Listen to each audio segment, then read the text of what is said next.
ब्राह्मणेभ्यो वैष्णवेभ्यो नमो नमः। नमः ओं विष्णुपादाय कृष्णपृष्ठाय भूतले श्रीमते भक्तिवेदांत स्वामिनिति नामिने। नमस्ते सारस्वते देवे गौरवाणी प्रचारिणे निर्विशेष शून्यवादी पाश्चात्य देशतारिणे। श्री कृष्ण चैतन्य प्रभु नित्यानंद श्री अद्वैत गदाधर श्रीवासादि गौर भक्त वृंद। हरे कृष्ण कृष्ण कृष्ण हरे हरे, हरे राम राम राम हरे हरे। नमो गौर किशोराय साक्षात् वैराग्यमूर्तये विप्रलम्बर सांबोधि पादाम्बुजाय ते नमः। Hare Krishna. So what we were discussing yesterday? So will all of you will stay like this with your cameras off? All of you are there? No, I'm the only one with my camera on.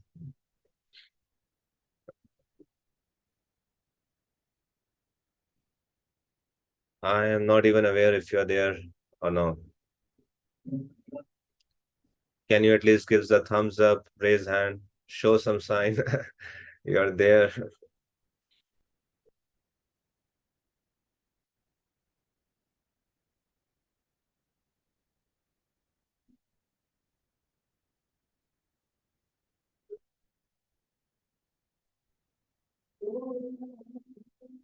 So let us continue our discussion. We discussed how to execute sadhana bhakti, and we read the chapter in which Srila Rupa Goswami is mentioning about 64 limbs of devotional service of sadhana bhakti. Those limbs are taken from Hari Bhakti Vilas. They are expanded on the 9th form of bhakti that Prahlad Maharaj says in Bhagavatam, and takes to Shravanam, Kirtanam, Vishnu. So these are not sum total of everything, but Srila Rupa Goswami lists these 64 items. So that was chapter 6. And now from chapter 7 onwards, that describes the first 18 items of 64 items. Okay. And Srila Rupa Goswami gives proof from Shastra for each of those limbs.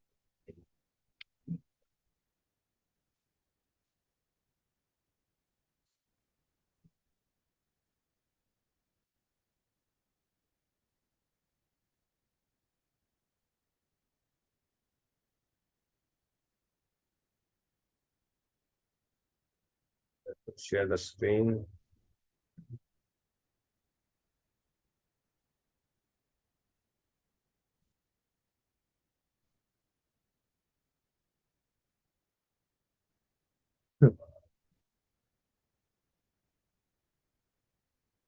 So how to discharge devotional service?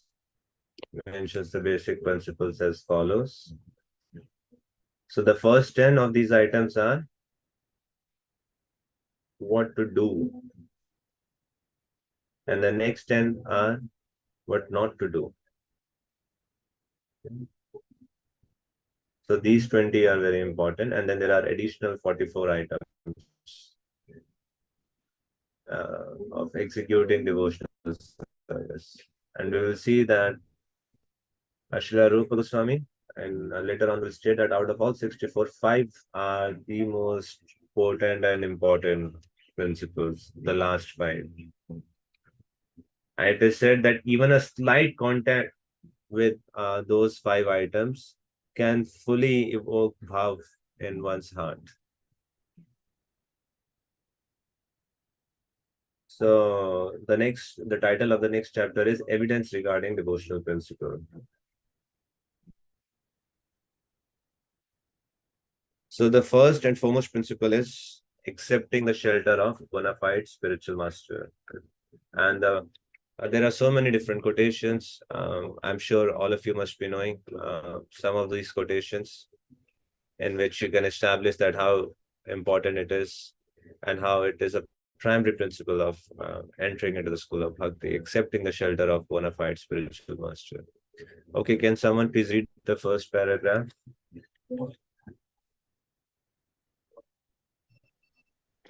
In the 11th canto,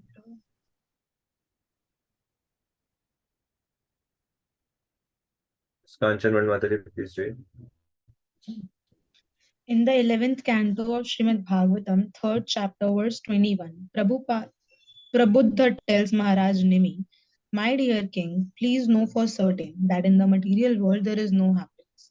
It is simply a mistake to think that there is happiness here, because this place is full of nothing but miserable conditions. Any person who is seriously desirous of achieving real happiness must seek out a bona fide spiritual master and take shelter of him by initiation. The qualification of a spiritual master is that he must have realized the conclusion of the scriptures by deliberation and arguments, and thus be able to convince others of these conclusions. Such great personalities who have taken shelter of the Supreme Godhead, leaving aside all material considerations, are to be understood as bona fide spiritual masters. Everyone should try to find such a bona fide spiritual master in order to fulfill his mission of life, which is to transfer himself to the plane of spiritual bliss."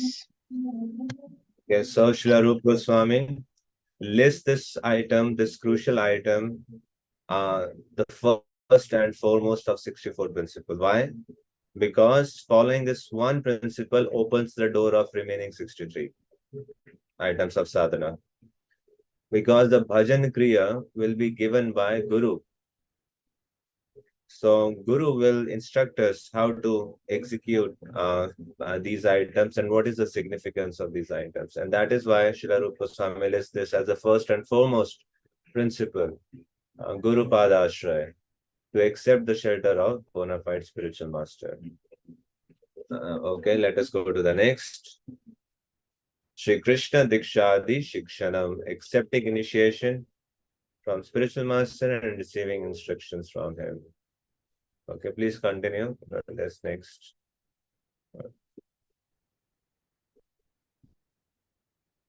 Please read this one out. My dear king, a disciple has to accept the spiritual master not only as spiritual master but also as the representative of the supreme personality of Godhead and the supersoul. In other words, the disciple should accept the spiritual master as God because he is the external manifestation of Krishna. This is confirmed in every scripture, and a disciple should accept the spiritual master as such. One should learn Srimad Bhagavatam seriously and with all respect and veneration for the spiritual master. Hearing and speaking Srimad Bhagavatam is a religious process which elevates one to the platform of serving and loving the Supreme Personality of Godhead. Yes, Chaitanya Charitamrita says, Brahman Brahmite Kona Bhagyavan Jeev Guru Krishna Prasade Payan Bhakti Lata Beach. So this is a sign of great fortune to receive shelter at the lotus feet of spiritual master and then to take initiation, that Bhakti Lata seat, and receive instructions from him. Okay. So what we will do, since there are 64 items, we'll go in sequence. We won't be reading all every single thing. Yesterday, all of you, I think, completed reading all the 64 limbs of devotional service, right? So what I will do, I'll randomly explain a few of them. But before I do that, I want to ask from you, please revisit those 64 items. If you have any questions from any of those items, we can take that first.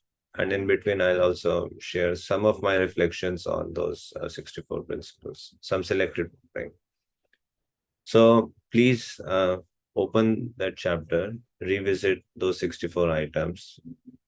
If you have any questions, doubts related to any of the points of 64 items, if there's anything that is not clear,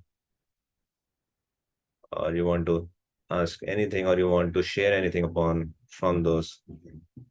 Yes, Kanchan Vandmat again. Prabhuji, in the last 44 mentioned, 15, 16, and 24th point seems similar to me. Similarly, 23rd and 34th point. Let us go. 15, 16, 24.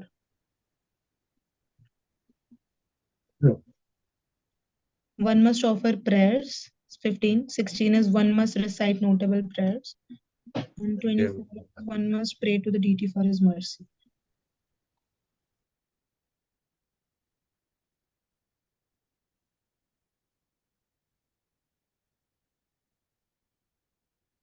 And the last 44 you're saying, right? Yes, Raj. That means, okay. The 35th is, or the 15th, it's submissive appeals, Vigyapati. Then is 36, reciting notable prayers. That is Tav Pathas. And which else? 24th. That will be 44. Tat Kripa Ikshanam, awaiting the mercy of Lord. Yes. So yes, they are similar. At the same time, there is a slight difference between them. What is the difference? For example, in Vigyapati or the submission, that means it will be 36 from the beginning, 35 from the beginning. Submissive appeals. So that is a personal prayer in which we express our own sentiments to Krishna. Okay. So in the 35th, it is more about our own personal prayers. But in 36th, we are reciting prayers, but those are prayers from previous acharyas, prayers from the devotees, prayers that are given in Shastra. Those are not our personal prayers, but we are reciting prayers of other devotees. Okay. So that is the difference between 35th and 36th point, Vigyapati and Stav Pathas. And you said about awaiting the mercy of the Lord, Tat Kripa Ikshanam. Okay, that is a totally different point. That can be, that example is given of Chatak, a bird who is always waiting. And they never drinks water from the ground. That bird is always waiting for the rain to fall and only drinks that water. So similarly, the devotee in all circumstances of life, they await the mercy of the Lord. That is one of the sign of surrender. Okay. Okay, your pray was written, so I was therefore confused. Yeah. Okay, another is 23rd and 34th. 21 and 34. 23rd and 34th. From In these 40. beginning. No, 30. So it So will be 20, 43, 43 and 54 from beginning. 43 and 54. 43 is Shavanam, hearing the name, form, qualities, and pastimes of the Lord. Okay. So when we say Shavanam, there are three ways to hear.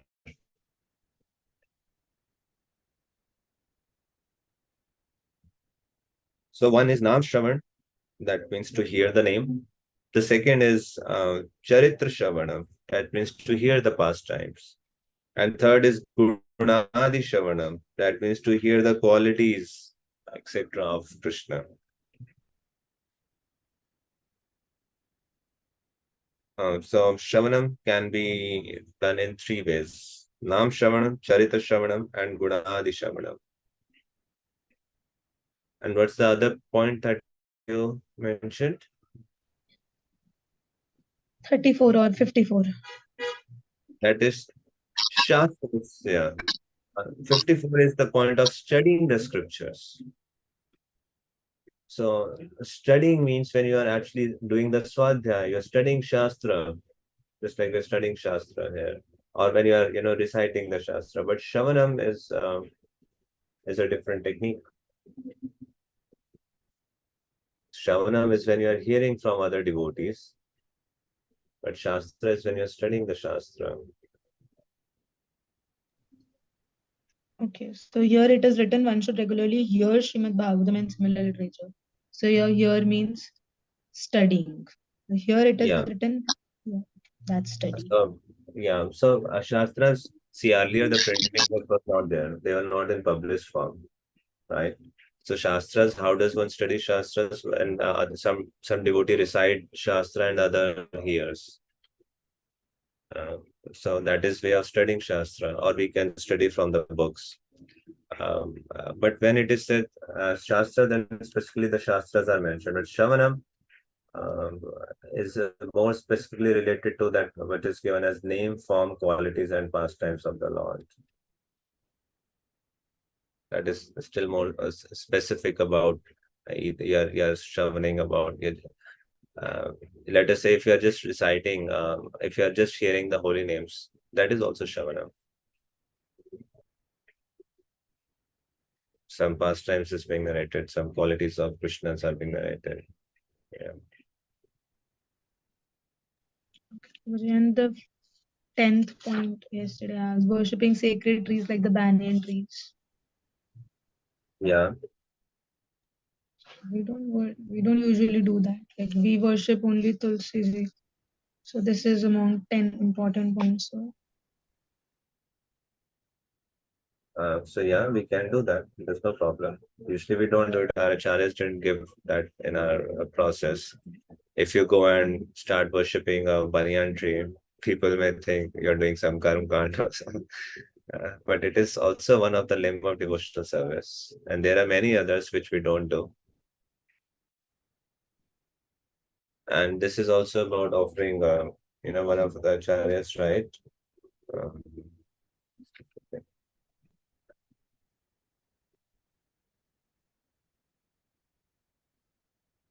because the reference of this particular 10th point is given from Skand Puran.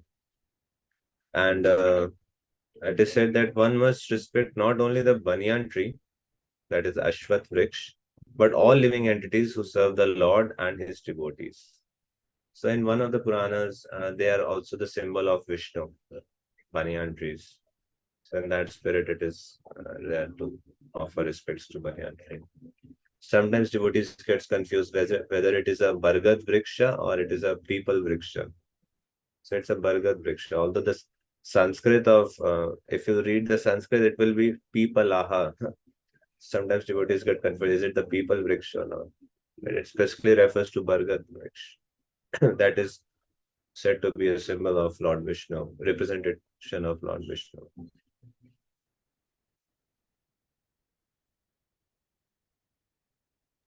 thank you, Prabhuji. And um, in the commentary on this text of Bhakti Rasamrit Sindhu, Jeev Goswami also mentioning about Lord Gopal is pleased when the cows are nicely cared for. So he's citing Gautamiya Tantra and describes how one should gently scratch the body of the cow, offer her a handful of green grass, and do the parikrama, keeping cow in her right side. So, in the context that one should respect not only the banyan tree, but all living entities who serve the Lord and his devotees. So, those living entities include Tulsi, they include Brahman, they include cows.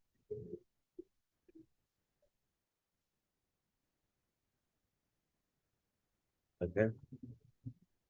Yes, other questions from this principle? Prabhuji, I did not get the point of residing in Mathura. And the last says one should live in the jurisdiction of Mathura. Yeah. So, what is the question? So question is like, no, each one cannot be in Dham. I mean, we can go for some time, but how one can leave the whole, or I mean, what is supposed to say? Should we go and reside there?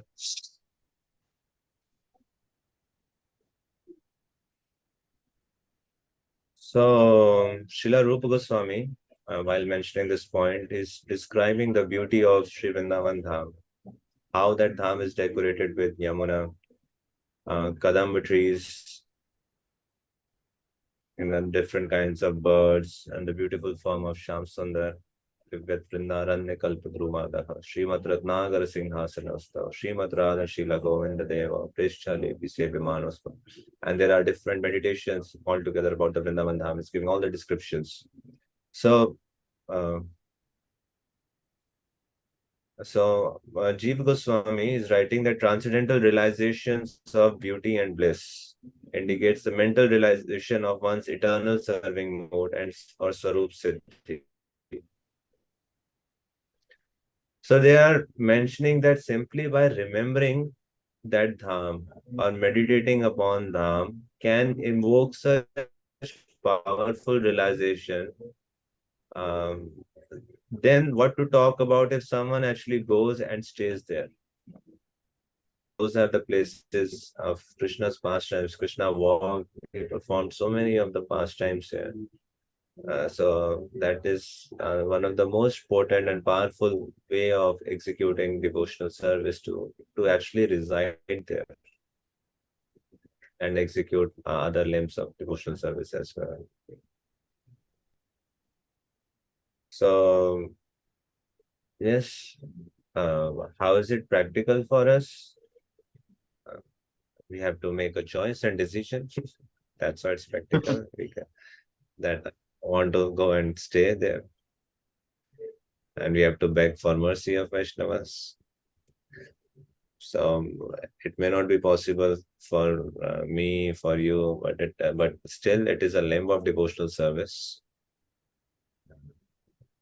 to actually go and reside in the pastime places of the Lord, where the Lord perform their pastimes. And these places are usually occupied by many sadhus. So we go and we get so much opportunity to associate with sadhus over there. And these are spiritually, a fully spiritual place. Vrindavan Dham is not in material world, even the Bhaum Vrindavan. So it's one of the limbs of devotional service, no doubt. Now, in case when we cannot go and reside there, so we can go and reside there for a few days. We can reside there for 3 days, 4 days, 1 day, 2 days. And if even that is not possible, let us say someone is living in a far off country and coming to India, maybe a once in a lifetime opportunity for them, or may not be any opportunity at all. But one can at least meditate upon on those dhams and mentally reside there.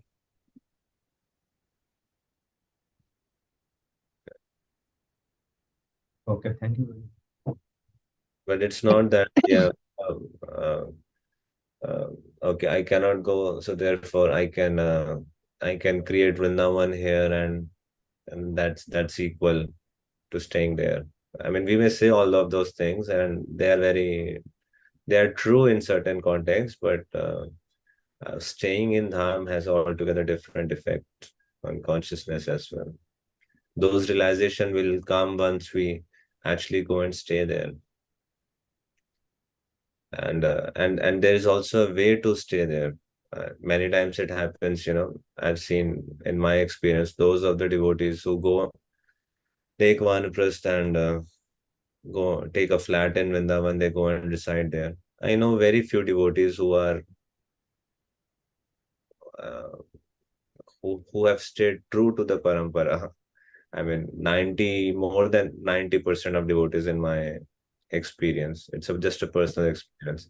They start going here and there. They start, eventually they go to some different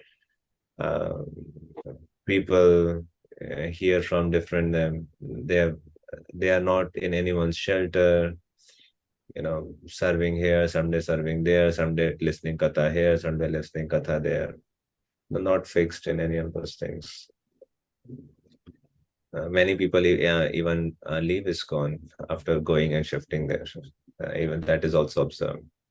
So yes, going and staying there is one thing, and yet we should know how to stay there.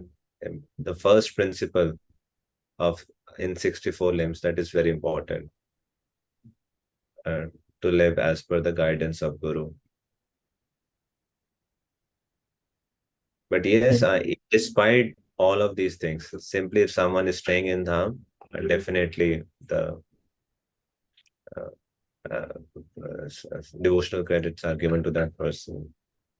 Srila Prabhupada explains in one of his lectures that how if someone leaves a body in Vrindavan and he may be a rascal number one, so he may have to come to take birth in another body, and perhaps after that he may return back to Godhead. So that is the glory of Vrindavan. That is the glory of the holy places of the Lord.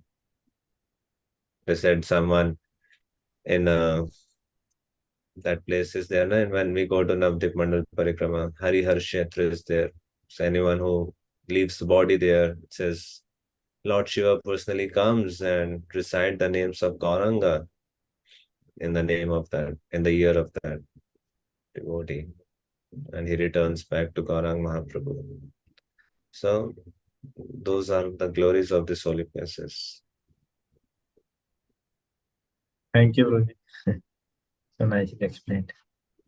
And even that's one of the reasons that His Holiness Jayapataka Swami Maharaj insists during Navdeep Mandal Parikrama to stay in the camps. That at least you spend one night on that island and another night on a different island.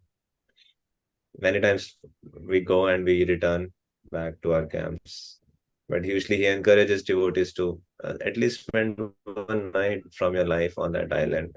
It's so glorious. We may not be able to live forever there, but whatever is possible in our life, we can do that. Okay, yes, Anandita, Chandra Mataji. Meanwhile, please, other devotees, look over the other items, go through the list again. We'll be discussing some of those items, no doubt, but I want to take any of your questions first, if any point is not clear. Yes, Anandita Mataji. Hare Krishna, Pranam Prabhuji. Prabhuji, the Ashwa tree of which you were mentioning, you said it's Bargat tree, but the translation given is banyan tree. So how to understand what it is? So banyan tree is which tree? The burger tree or people tree? So I don't know Bargat tree. know. I know only people and banyan tree. It is a burger tree. I can tell you the Myrobalen, Myrobalen tree. That's the name. Okay. That's the exact. Prabhuji, if you have to look. okay, thank you. I'll go through. I can't hear you. Say again. I'll go through that. And the second Okay. thing is that once His Grace Sundar Gopal Prabhu took our class for the Gurgaon congregation devotees, and I think he also mentioned it. And somebody asked that when we see the Vaishnavas, then it's written that we should pay flat obeisances whenever we see. At least first time you give, you do Panchang Pranam, and then whenever you go through, then you can bow. You can just bow down like that. But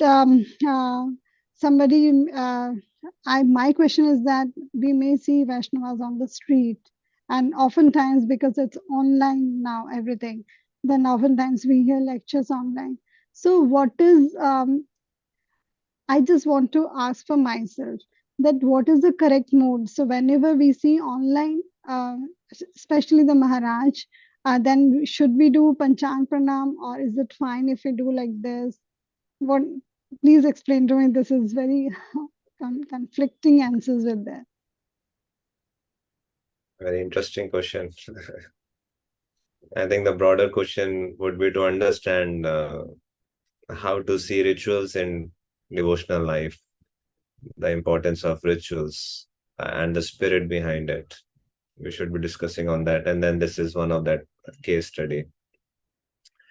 So, if you read Updeshamrit, Srila Rupa Goswami clearly mentions that, when you ever see a Vaishnava, how you can pay obeisances in the mind. Someone is initiated, you actually pay obeisances, and those categories are given. That Srila Rupa Goswami is clearly mentioning. Second, the important point is the principle of giving respect. Okay, that attitude is very important. Now, this attitude is reflected in our practical action in terms of rituals, and rituals also affect the consciousness. Okay. So let us say you are going on a roadside, and it may not be practical, possible to actually bow down Panchang Pranam and uh, in a moving traffic in front of everyone, and you just suddenly fall flat on the road and start paying obeisances. Um, so for someone, it may not be practical. It might be dangerous as well. But in certain contexts, if you are going on an Avdi Parikrama, you are in Vrindavan, it's again an opportunity, and we can do that. So it depends upon the context. But the important point is of paying and giving respects is very important. So as far as your question is there in terms of online, so we can always actually pay obeisances when we see devotees online. That's the most wonderful thing that we can do. If it is not possible, we at least can fold our hands. That there are different ways of paying obeisances, right? So one is just joining hands, one is raising hands, one is doing panchang, one is doing ashtang. So whatever form is relevant and applicable to based upon the context, we can do that. We hear the examples of Srila Raghunath Das Goswami, who would Sankhya Purvak Namagananativi. So they would pay 1,000 obeisances. They would count, and they would pay 1,000 obeisances to the deities and 2,000 obeisances to the Vaishnavas. How is that possible? It's beyond my scope of understanding. But they would do it every single day. They would count, and then they would actually pay obeisances to it. So they have set the examples to us.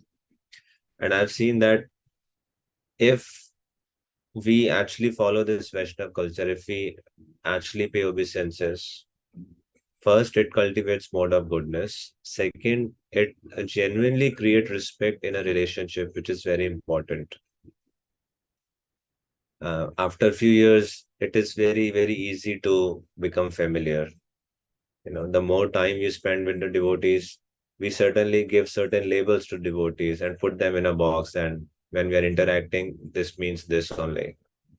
But if we stick to following Vaishnav culture, that element of respect stays in our dealings. It's important. Yeah. It reminds us, it states us in our constitutional position. And not just to the devotees, it is just a beginning from there. Actually, we are meant to see Paramatma in everyone's heart and pay respects to to that Paramatma. So if you meet anyone, we do, at least do greetings, we do namaste. So if we practice doing this, you can take that as a homework, as an exercise for next 1 week. Practice seeing Paramatma in others' heart and mentally pay respects to them. So to whomever you meet, see from the eyes of Shastra, practice it, that you remind that Paramatma is situated in his or her heart, and pay obeisances to that Paramatma. See what it would do to our quality of life.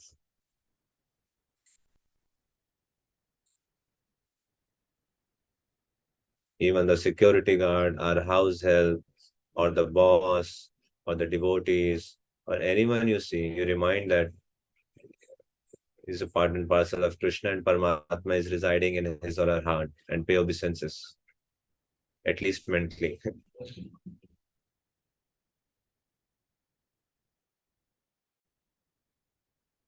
Is it clear, Ananda Janma Mataji?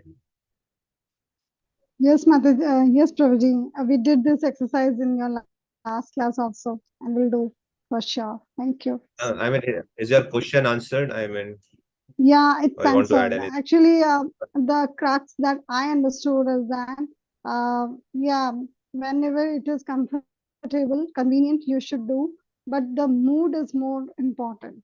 I never said whenever it is comfortable and convenient. That's not the No, word we like chose. Yeah. on roadside, I understood your point. In the dham, I understood very clearly understood that we have the opportunity, we should keep on doing that. And at home, online, I often wonder because I listen the class while cooking.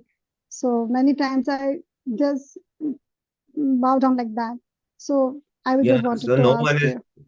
it's not that, yeah, if you don't give obeisances, that's an offense and you'll go to hell to it. It's not like that. Uh, and also, we should not keep on judging other persons based upon this, whether he has paid or he or she has paid obeisances or not. He or she has paid obeisances, that means good. If they're not paid obeisances, that's a fall down. Oftentimes devotees, whenever these things are discussed, rather than imposing on our own self, we start taking on the other devotees. And yet we have the examples of our glorious acharyas that they, even, when we see His Holiness Gopal Krishna Goswami Maharaj at such an advanced age, in such a poor health, still Maharaj will go. If there are 3 altars, Maharaj will pay obeisances 3 times. He'll again go and pay obeisances to Srila Prabhupada 4 times. Many times out of laziness also, we just pay one obeisances, and in one obeisance is done of all 3 altars. That's it. But you'll see Maharaj would go and pay individually obeisances to all the deities. So, yeah. So it's recommended, it's always encouraged. Krishna says this principle of paying obeisances is such a powerful principle of devotional service. Even if we just do that, it can transform our life like anything. Namha, all prayer starts from this Namha. This word is not small word, Namha. And there are 3 ways when we pay obeisances: from our body, from our mind, and from our words. Kridva Vapurvir Vididha Namaste. Brahma is praying Tatte Anukampa Susumikshamana Kridvag Vapurvir Vididha Namaste. Hrid by heart, Vag by speech, Vapu by body. If in all circumstances of life, if we just pay obeisances to the Supreme Lord, and decide your back to Godhead is guaranteed. Krishna says, Man mana bhava mad bhakto madhya jimam namaskuru, and we pay naman. So as much as possible, we can do that. And yet, we can be mindful of the context. Some places, it may not be possible to actually bow down. There's a temple hall full of thousands of devotees, hardly any space. Everyone is doing deepdan, and you go and in the middle of everyone start paying obeisances. What will happen? It may even lead to fire also. Someone can trip. So, yeah. So paying obeisance is important. Actually, paying obeisance is very important, and yet one has to be mindful of the context. Many times, the um, a person reserves to pay obeisances simply not to trouble the other person. Someone is carrying some bhoga plate, we pay obeisances, and that person keeps the bhoga plate separately. He returns obeisances, then continue the service. If my paying obeisances is a obstruction to someone's service, so I may do it from a distance. So all these elements are also there. Okay, we'll go to next Chaitvet Prabhu.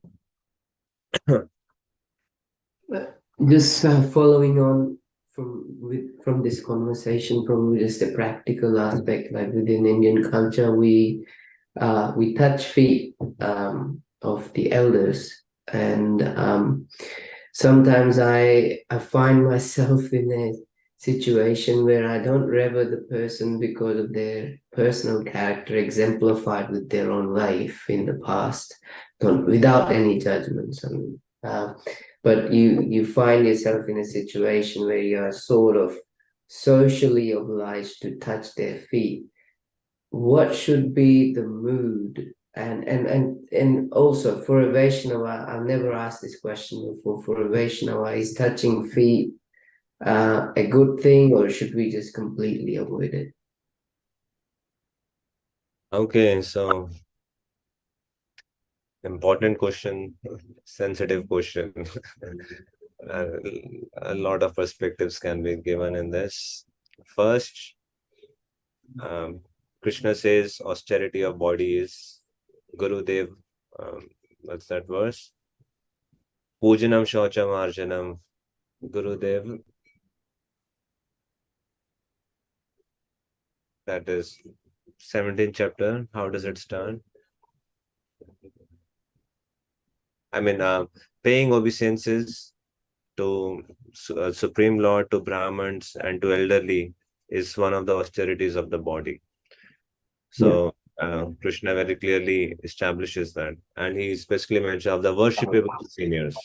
Okay. Now, in certain cultures, as you said, it's very relevant, very right. We are, whenever some elders come, we are supposed to touch their feet. That's a sign of giving respect, especially in an Indian culture.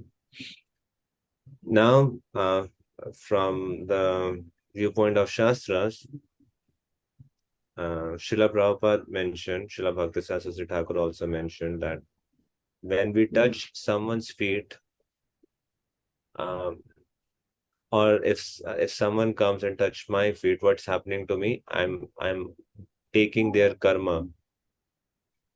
So if I'm touching the feet of someone, I'm giving my karma to them, right? So that is why many spiritual masters also, they may not allow everyone to touch their feet, because they have to accept the karma of that person. And if they're not aware who is he or she, are they leading a very sinful life or pure life? If, let us say, they come from a very sinful background, they come and they touch the feet of a holy sadhu, then that sadhu is supposed to take the karma of that person. So that's how sometimes many sadhus also don't allow that, or the disciples of the sadhus don't allow everyone to touch the feet of their spiritual master. So that's another point. Third, you asked about the social customs. There's nothing wrong in that. If social customs, yes, it's very much. Sometimes we have to do that, even if you know that person is a very sinful person. It is not that you are harmed in any way. Ultimately, he's doing a favor to you. He's taking your karma. So sometimes devotees have that mood that sometimes the situation can be a little political also. Let us say you are going somewhere and you are in dhoti kurta, you are representing ISKCON, and there is some other person from different place, and you go and touch their feet. It means you are submitting to that person and you are accepting him as your superior. Sometimes based upon the context of it, there may be a lot of hesitation in doing that. Right? But in most of the cases, we can. There's nothing wrong or harmful for you I mean to say, if, in terms of transference of karma, if we go and touch someone's feet, if you're not comfortable, again, it's a personal choice. Don't do that. And there can be many ways, many gestures of showing respect. We can do that. We can just go down. We can greet them with the warm words. And so it's a very individual thing. You need to know the context, again, time, place, and circumstances. You need to know the basic important principle. We need to know that we are meant to show respect to that Jivatma and to the Paramatma sitting in their heart. That mood needs to be there. The heart needs to be at the right place. And externally, how we express that, that will vary from situation to situation. But Prabhu, so the two things that I got out of what you just explained, so if it is to do with any sectarian or spiritual setting, we must be cautious, but if it is just a social thing, we must just pay obeisances anyway. So I'm saying I wanted to give both of this context to illustrate one point. No two situations will be the same. Important thing is to have the heart at the right place. Important thing is to give respect to that person and to the Paramatma sitting in the heart of that person. Externally, the gesture would depend upon the time, place, and circumstance. It will also depend upon the individual relationship that you have with that person. So each situation will be different, each connection will be different, each relationship will be different. But the principle of giving respect and showing respect can be the same. Mm. And we show respect differently to different persons. It is not that the expression of respect, showing respect will be same and universal for everyone.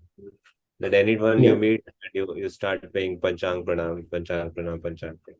Even that is possible. Someone is on Uttam Adhikari, he thinks, he sees that person in connection to Krishna. But usually it's Deho Nath Yatha Yatha. If you read that bhajan, Gurudev Kripa Bindu Diya Karoi Dase Trinapeka Hina. In that bhajan, there's one line comes, give me strength, O Guru, that I may be able to show respect yatha yatha. So based upon one's varna and ashram, based upon seniority, one is shown respect differently. The way of showing respect to one's spiritual master will be very different from showing respect to someone outside who's a normal rickshaw wala, let's say. But principle is same. To give, yes, we have to give respect, but that expression will be very different for different individuals. It will depend upon the context. This applies even the same in terms of, you know, when we invite some senior devotees or when we do a yajna, how much dakshina to give. It is not that everyone is given equal dakshina. When Raghunath Das Goswami organized the Ichida festival, at the conclusion of that, he asked Raga Pandit, I know, how much donation should I give to each individual? So they make an entire list, and based upon the seniority, based upon the advancement, different people were given different kinds of dakshina by Raghunath Das Goswami. Right. And just one last addendum to my question is that does this paying obeisances, like I have been asked this question by Mataji in the past, but I didn't have a satisfactory answer. Like, so the men, is it like somewhere written in the Shastra that men pay Ashtang Pranam Danvat and the female they pay Panchang Pranam to the deities? Yeah, that's the custom. Okay. Yeah. Okay, Vrindavan Master Prabhu. Thank you, Rudy. Sorry, I joined late, Prabhuji, so I must have missed things. Prabhuji, like out of the first things, obeying the orders of the spiritual master with faith and devotion. So, Prabhuji, I wanted to understand. Normally, faith we understand, but in this particular context, how should we with faith and devotion? So, what should be like we receiving instructions? So, then how do we understand we are doing with faith and devotion? What is the right meanings of these words? The first thing is to obey and not worry about faith and obedience or devotion. The first thing is to say, yes, I will do. Arjuna of chapter 1, it says, no Krishna. Arjuna of chapter 18, yes, Krishna. So transforming 2-letter word to 3-letter word is the first principle. From no to yes. Then next comes is with faith and devotion. So faith is gradually cultivated as we advance in devotional service. It is the faith that becomes more and more condensed. From Shraddha to Prem, it's a journey of making our faith stronger and stronger. Right? So when we will follow the instructions of spiritual master, and then there will be certain realizations, there will be certain results, and that will enhance our faith. So accordingly, faith will be cultivated. Faith also comes from association of devotees.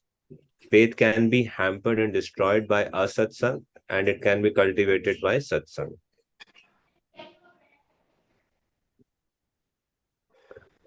And the devotion part, the more we have, the more our relationship with spiritual master becomes deeper and deeper and becomes more and more intimate on a spiritual level. Then devotion also increases more and more and more.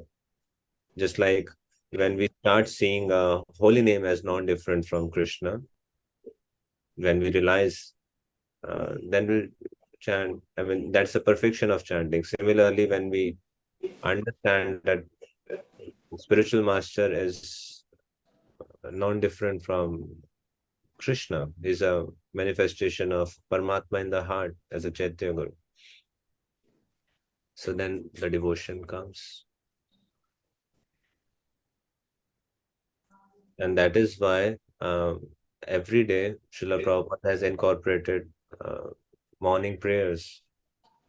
The first thing, when the darshans are opened, we are not glorifying the deities, we are glorifying the Guru.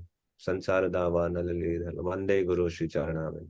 Again, after the darshan arti, the first thing is Guru Puja. So when we understand those songs by Narottam Das Thakur and Vishwanath Chakravarti Thakur, and we understand philosophy, when we are fixed upon the meaning, what are we chanting each day, that helps us imbibing the right mood.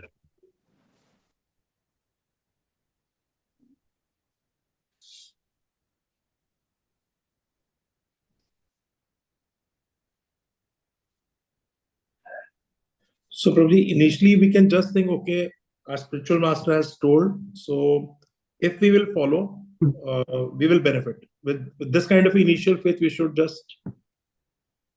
Spiritual master means someone, I give his opinion more weightage than my opinion. That is a guru. I may have some opinion, guru have an opinion. So if I have accepted someone as my guru, as my spiritual master, then it means I will give his opinion preference over my own opinion. That is surrender. That is meaning of acceptance. So that's a big beginning point. Okay, when he has said something, let me try doing it. Otherwise, in this world, our mind has all the reasons not to do it, or to just, find some reason not to surrender. And we have all the reasons and rationalizations in the world. And yet it is not a force. It is not that there's no third option. It can be, I am feeling so suffocated. So if that is something that is happening, we should be very honest and transparent, and we should express it. How to that Prabhuji Maharaj or whoever is spiritual master, you gave me that instruction. I'm unable to do it. These are the reasons. And that this is where I'm stuck in my consciousness. This is my reluctance. So whatever is in one's heart, we should express it very clearly, very transparently, and then seek guidance. But there's must be some one step I can take. If I'm not able to do it 100, I know I'm at level 1. So Maharaj, I can do till 2 for this much duration. Let me try that. The point is, I need to give up my comfort zone at some junction in my life, right? So I need to move from my place. I can't remain stuck forever at my current place. I need to take at least one step ahead. Oftentimes we think of 100 steps ahead and then give up in the mind only. Just take one step. Okay, what is the next step that I can take? That's all. Don't think of big things.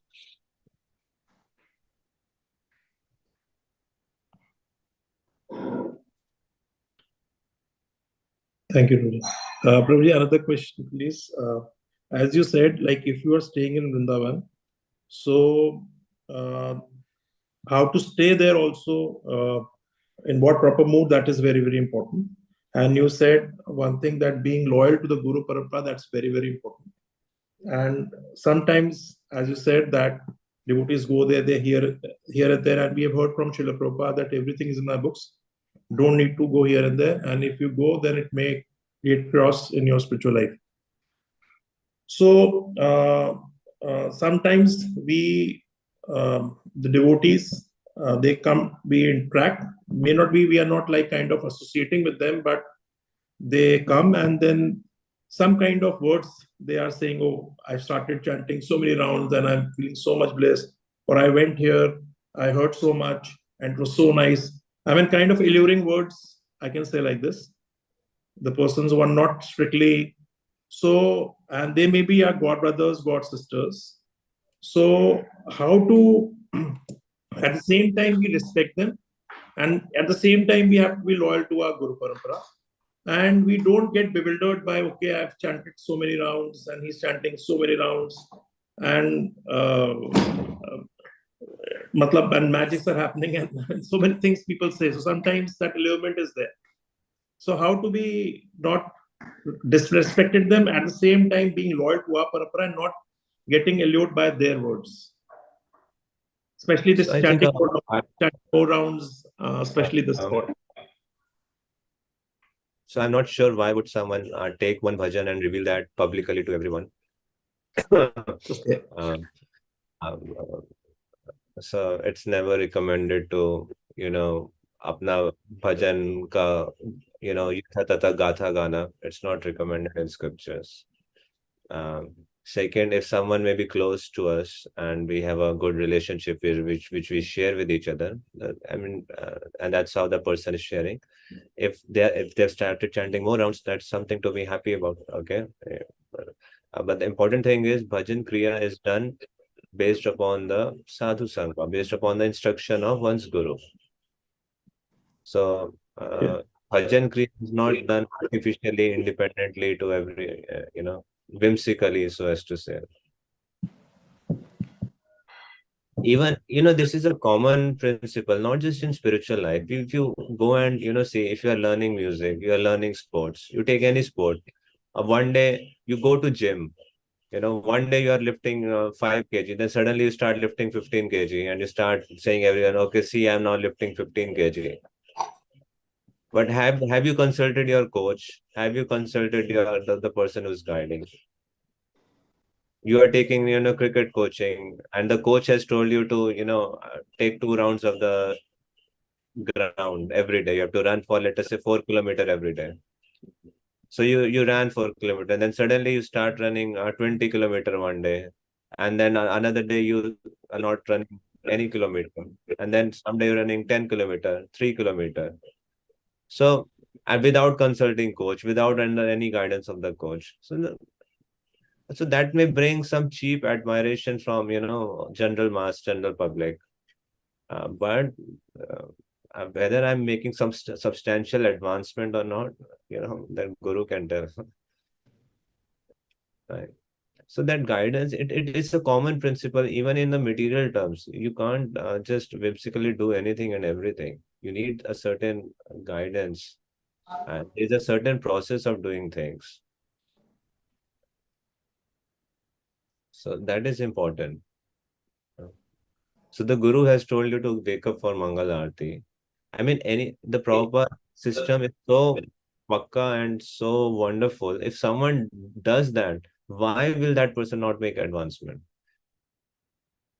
The basic principle is you get up early in the morning, take bath, attend Mangal Aarti at 4:30 a.m., attend Tulsi Puja, you chant your 16 rounds, attend Darshan Aarti, Guru Puja, hear Bhagavatam class.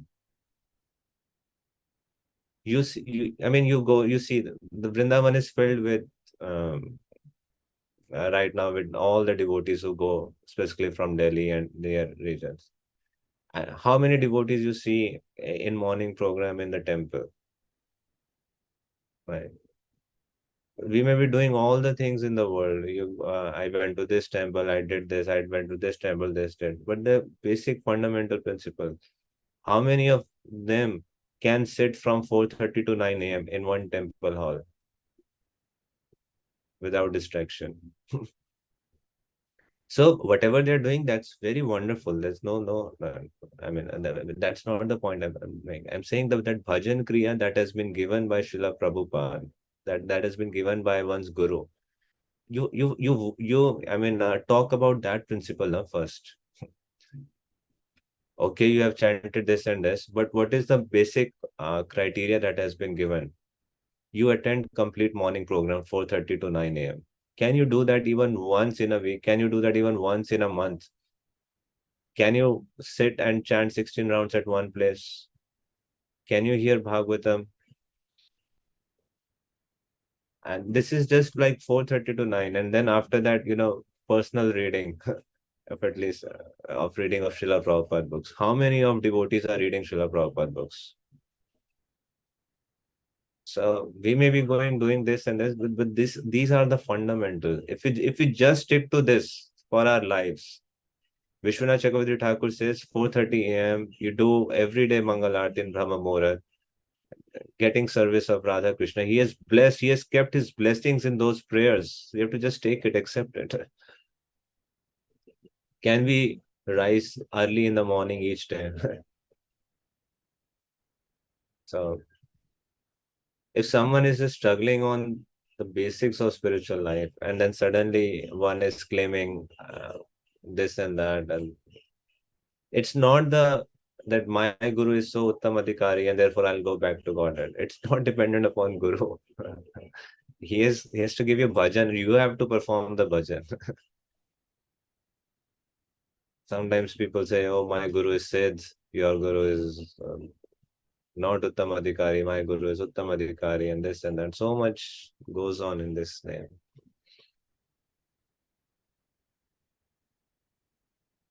We want to chant more rounds. So when we hear them, they are chanting very nicely. So that is one allurement always comes. But since we know that they are going outside, hearing outside, so theoretically we really understand no. We have to just stick to our Guru Parampara, and by our sadhana we cannot go. Only by if we are loyal to Guru, then only we can go. That much we try to make our mind understand. If someone is chanting more, that's a wonderful thing. We just appreciate, we take inspiration from them. What's the harm ever? I mean, if someone has changed mantra altogether and has started chanting a different mantra, then it's altogether different thing. Then the person has just given up that. So that also happens. And I don't understand they may why. be chanting Hare Krishna mantra, but sometimes I know some persons, they will tell, okay, I've started hearing them. So a lot of inspiration came and then it started more and more. So we know that that's a catch. We know there's a catch. Gradually, it may be just shadow name or something, because ultimately the basic aim is obedience, and if that goes missing, then everything else will go bad. Actually, we can't comment. We need to know the context. Without knowing the context, I can't comment upon any specific case study, but I can surely make this point. Many times it happens in devotee circles. Sometimes people think, oh, you or devotees are doing preaching. I am greater than you. I am doing more bhajan. I am doing more chanting. And they're not interested in doing any practical seva and just taking chanting. And eventually they'll give up the chanting as well. And many times they're chanting in seclusion. That Srila Bhaktisiddhanta Saraswati Thakur again and again emphasized how it's for cheap adoration from the general mass of public. And if someone is genuinely interested, I mean, if his guru has given him that or her that bhajan, then all glories to them. It's between them and their guru.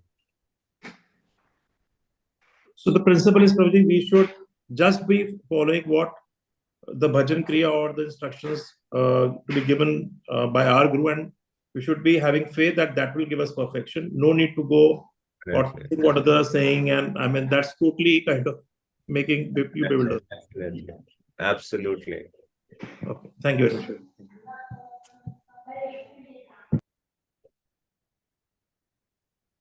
Even if the whole world is chanting this and that and doing this and that, let me be fixed upon my bhajan that has been given to me by my guru. And that has been very clear. Chanting of the holy names, minimum at least 16 rounds with attention every day, following 4 regulative principles. And this, you will see, if you analyze the full morning program, you will see, almost 45-50 elements are included in the morning program out of 64. You leave aside few elements, like taking care of cows and all those things.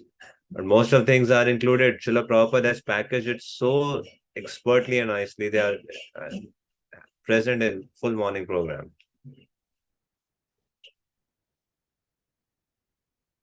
Okay, any other question from 64 limbs of devotional service from what you read?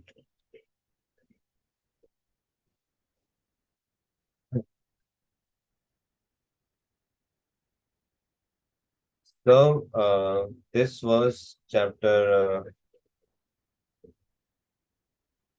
6. Chapter 7 deals with our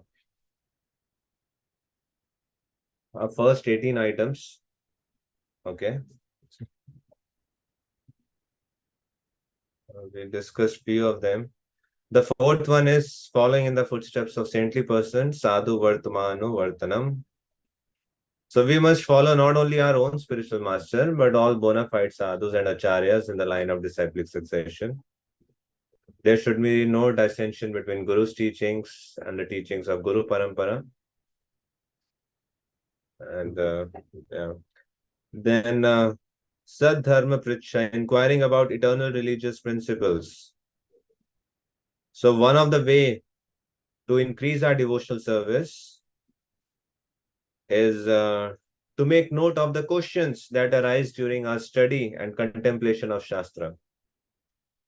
It's a very interesting principle. Inquiring about eternal religious principle. Nana Shastra Vicharanai Kanipuno, Sadharma Sanstapako. Sadharma, those internal principles are established by 6 Goswamis. And spiritual life is about making inquiry. It's not about blindly accepting anything. Inquiry is a question of intelligence. And if you are studying and if you are contemplating Shastra, we'll definitely have some questions. And we can always put those questions before senior Vaishnavas, before Guru. So putting question in front of seniors and Guru, inquiring from them in itself is a devotional service. That's a limb of devotional service. Sometimes we have some imaginary concepts about devotional service. What is devotional? Until unless I run from point A to point B, that is not devotional service. Or practical service means using our hands and legs only. Yes, they are included, but this is also devotional service. Then is accepting only what is necessary. We discussed the 10th point, offering respects to the banyan tree. Then the others are 11th, giving up the company of non-devotees. Sri Krishna Vimukha Sangatyagaha. Again and again this point comes. Nectar of devotion, nectar of instructions. All Shastras speak about this. And it is said that one should, Srila Prabhupada is writing, one should prefer to embrace a snake, a tiger, or an alligator rather than associate with persons who are worshippers of various demigods and who are impelled by material desires. Just imagine why such statements are given. So if one embraces a snake or tiger, once one life will be spoiled, he'll die immediately. But if one associate with a non-devotee having material desires, their many lives are spoiled. Kanchan Manmadari, do you remember that verse from Chaitanya Charitamrita? Bhajanonmukhasya, that stands now that one should give up. Did I not come audio? Oh God. Nishkinchanasya bhagavad bhajanonmukhasya param Param param param jigamishor bhavat sagarasya. What's the next line? sandarshanam vishayinam tayoshikam cha hahan pahan vishabhakshanatopya sadhu. Yes. Nishkinchanasya bhagavad bhajanonmukhasya param param jigamishor bhavasagarasya. Sandarshanam vishainam yoshitam cha. So one should be very careful of associating with materialistic person. It is like willingly drinking poison.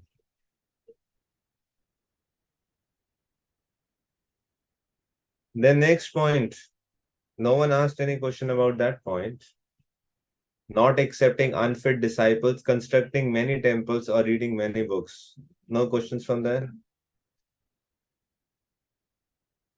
Why we are constructing so many temples then if Bhakti Rasamrita Sindhu says constructing many temples? Or it says reading many books. So why so many books are being published? What is your answer?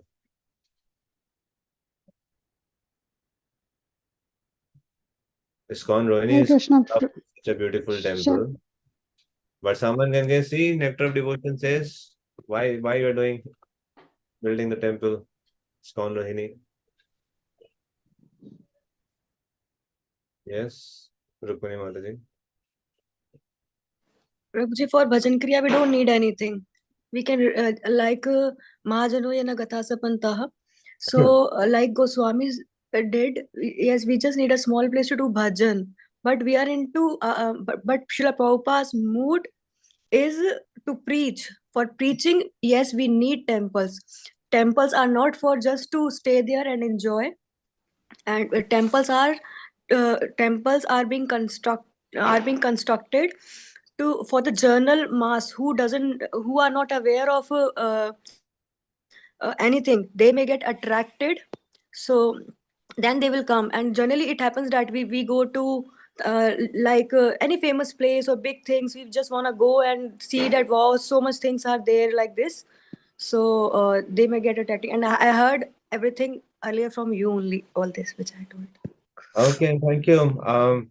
So yes, one should do these things only for the sake of spreading Krishna consciousness and not for the sake of false reputation. We are not building temples to have a nice, comfortable stay.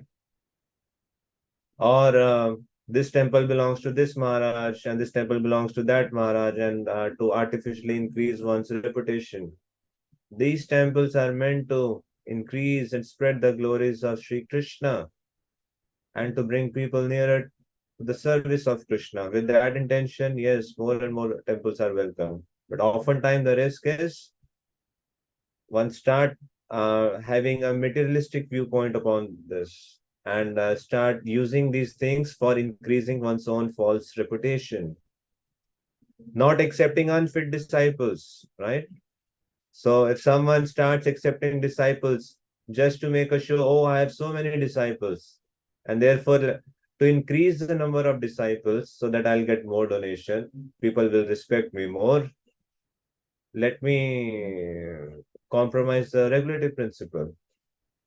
No one is willing to accept this process. So let me just, instead of 4 principle, let me do 3 principle. No, that's not accepting unfit disciples or reading many books.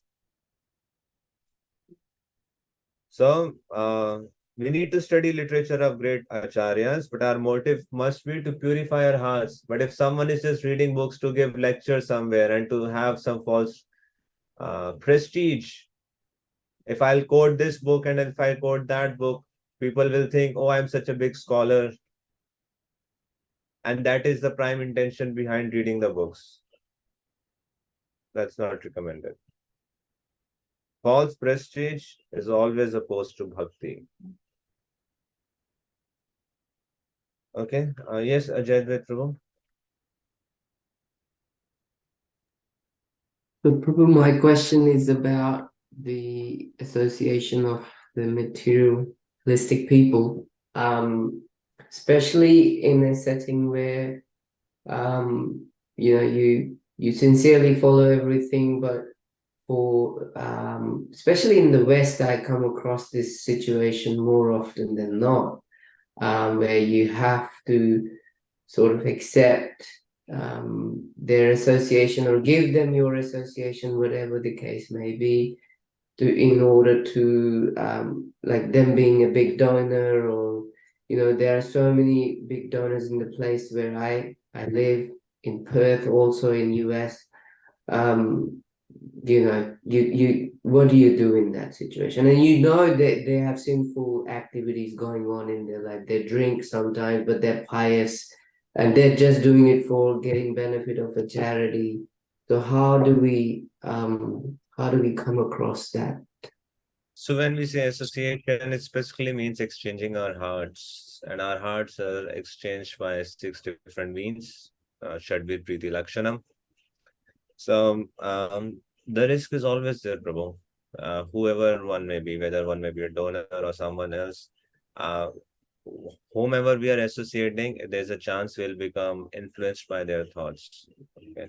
So if we are associating with pure devotees, our own consciousness, our desires will be channelized accordingly.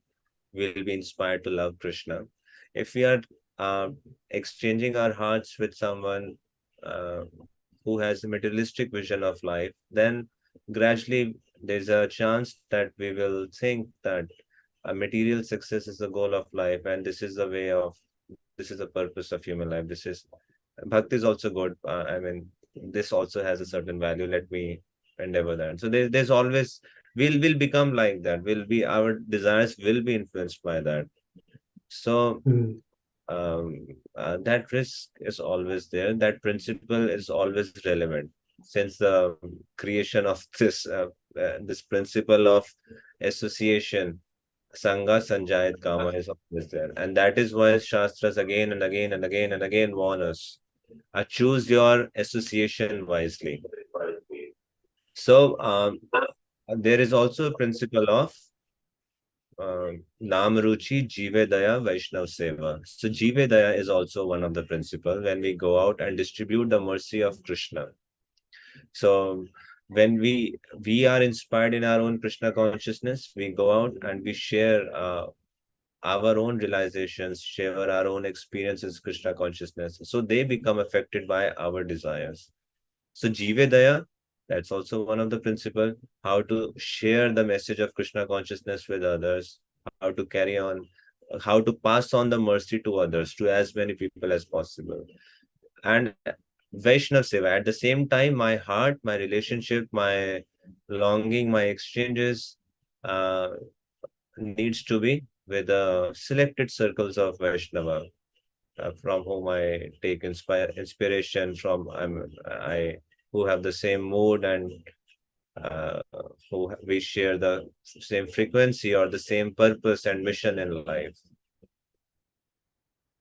So when one goes out, yes, one needs to take caution. We are going in a mode of distributing the mercy of Krishna. We are going in a mode of giving this opportunity to engage in the service of Krishna to as many people as possible. We go it with very clearly with that mode.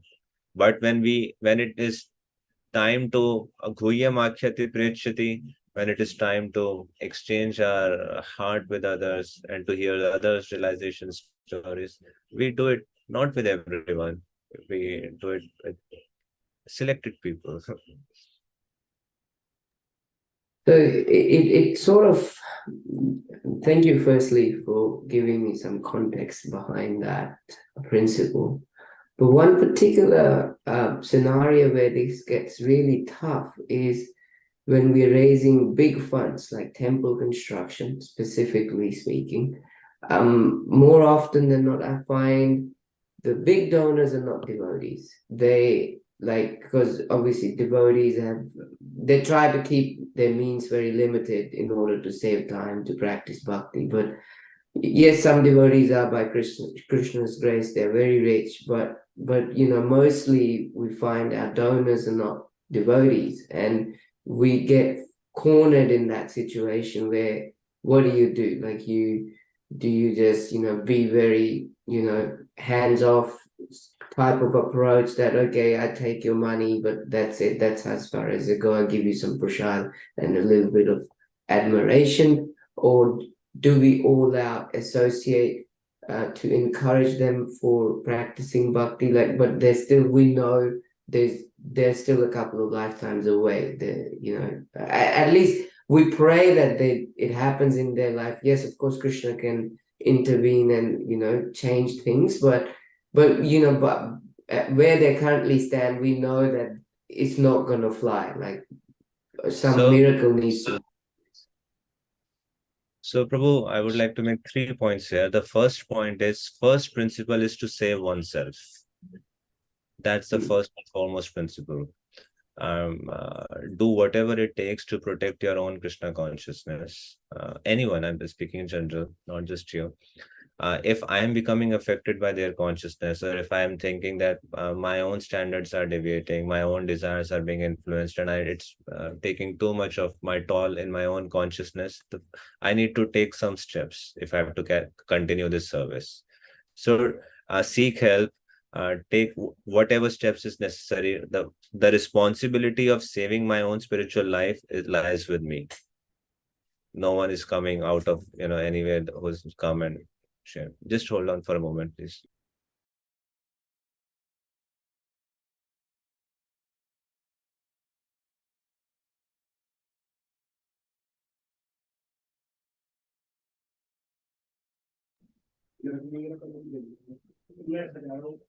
Sorry. So first principle is to save our own self. Now, second point that I want to make is sorry, it just interrupted my flow of thoughts. Just give me a moment.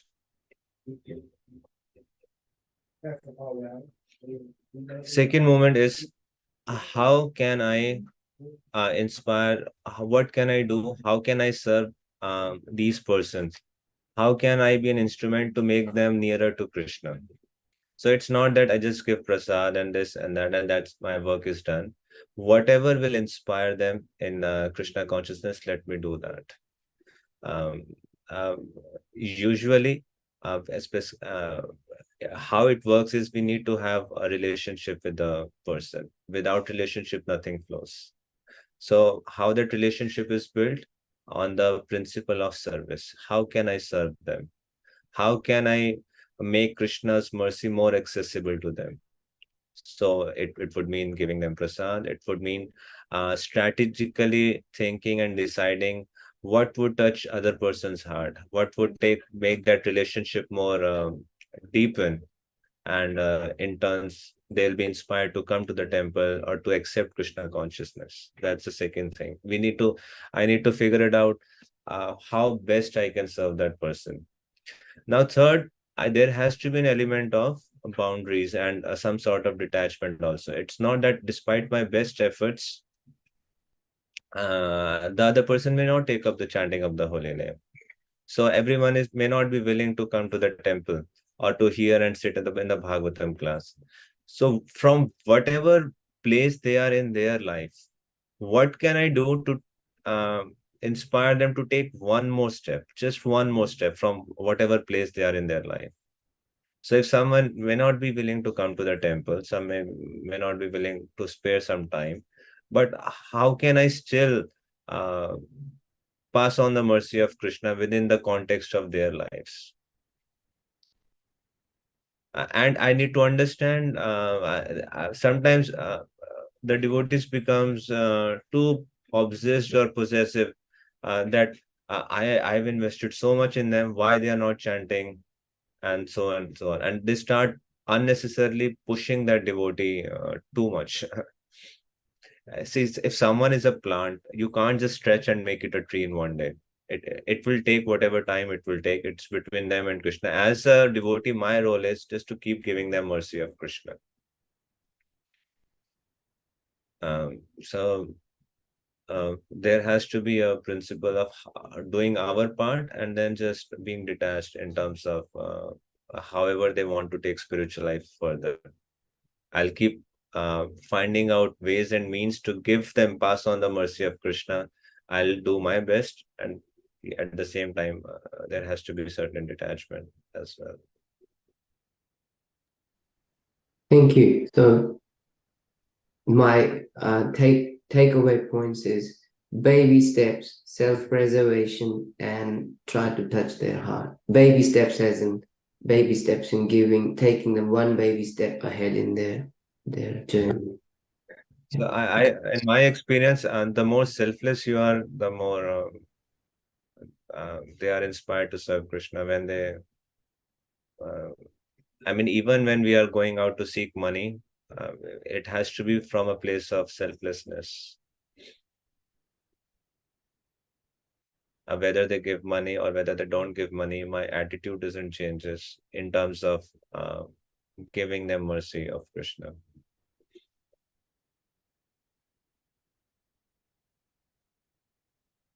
How can I be of service to them? Right? And of course, there are a lot of training programs, how to cultivate and how to do that. I'll do that because that is my seva to Krishna.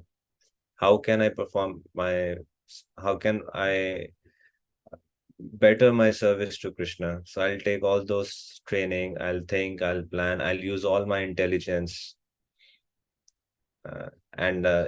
So there has to be a proper system, there has to be a proper mood, and there has to be a crystal clear clarity of priorities in our life.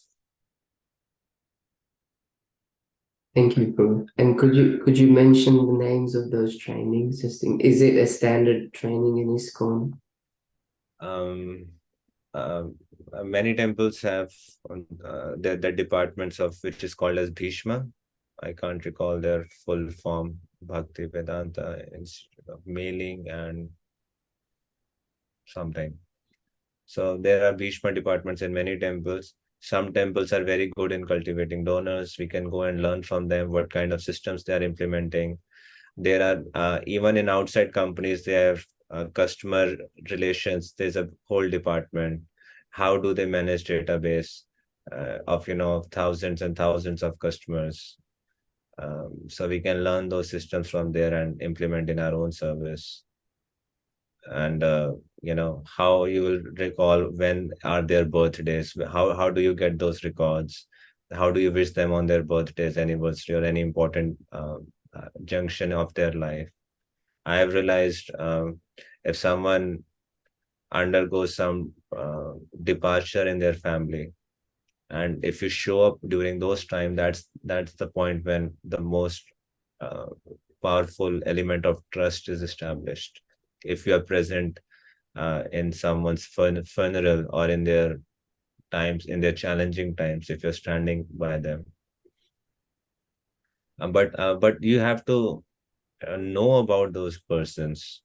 How will you get the information? You have to have some sort of connection and relationship with that person.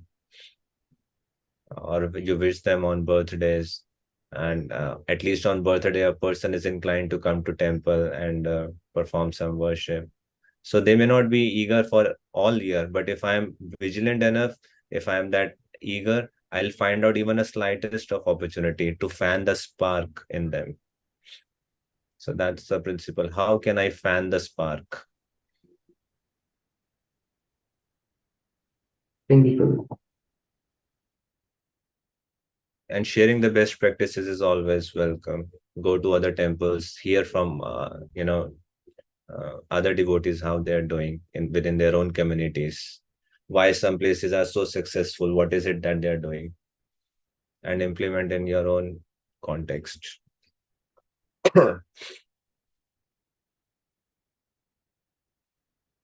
Ultimately, it's the relationship, it's a mode of how can I serve. Everything springs from this question.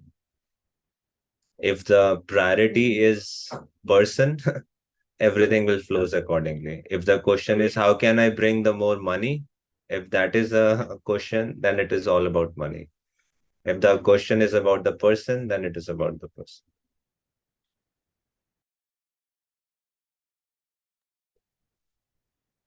Okay, so that was chapter 7. Let us go to chapter 8.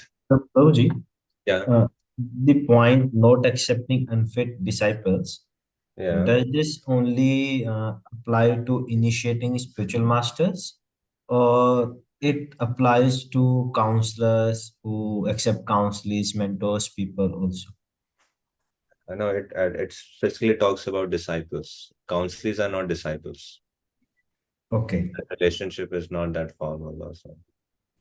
It is specifically talks about the guru accepting disciples through diksha or shiksha, that formal relationship is there.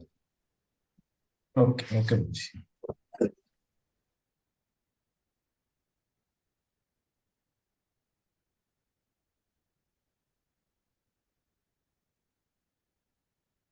Okay, then chapter 8.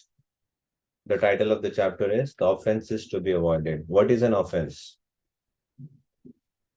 So chapter 7 speaks about the 18 items, first 18 items. Now the 19th item, full chapter is there. Just on the 19th item. What is that 19th item? Seva Nam Aparad Varjanam. One must carefully avoid the various offenses in chanting the holy name and in worshipping the deity. So my question to all of you is, how do you define an offense? What is an offense?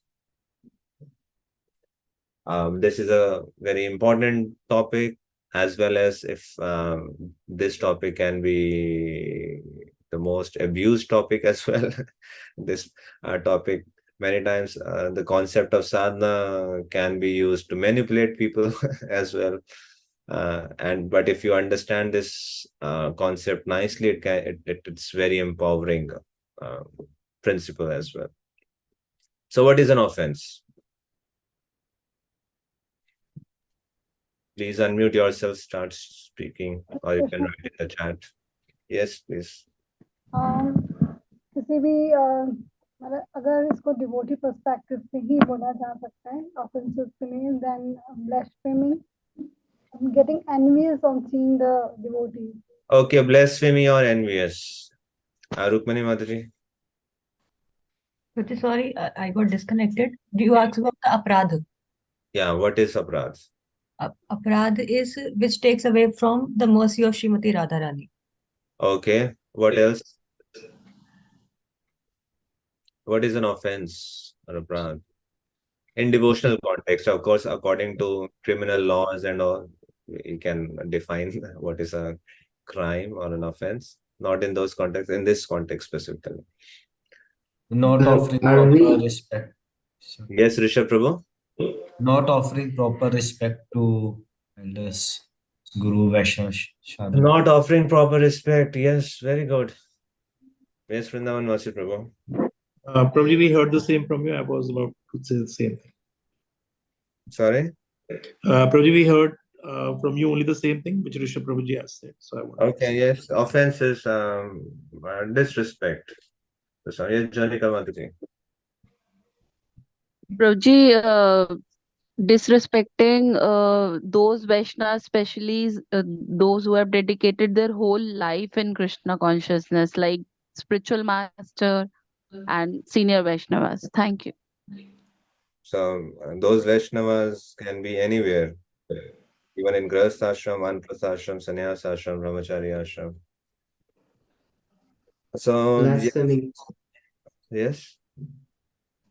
Blasphemy. Blasphemy of devotees, especially Vaishnava Ninda. Vaishnav Ninda. So all forms of offense are basically disrespecting, different degrees and different ways of disrespecting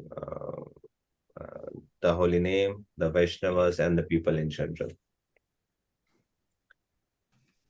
So, what is the point of increasing or executing devotional service? The major point is how we can increase our attachment and remembrance of Krishna, right?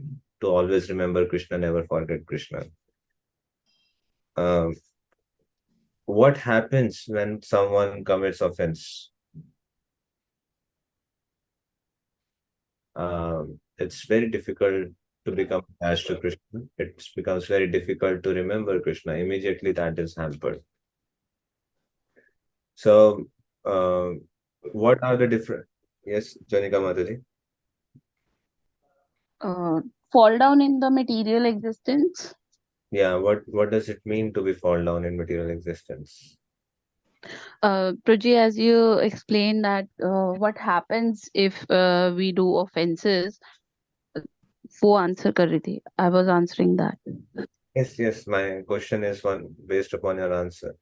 What does it mean to be fall down in material existence?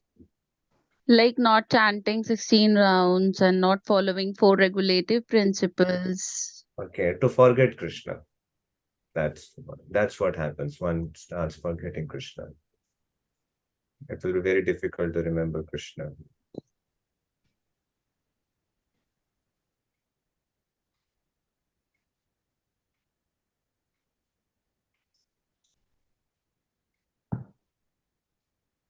Okay, so chapter 8.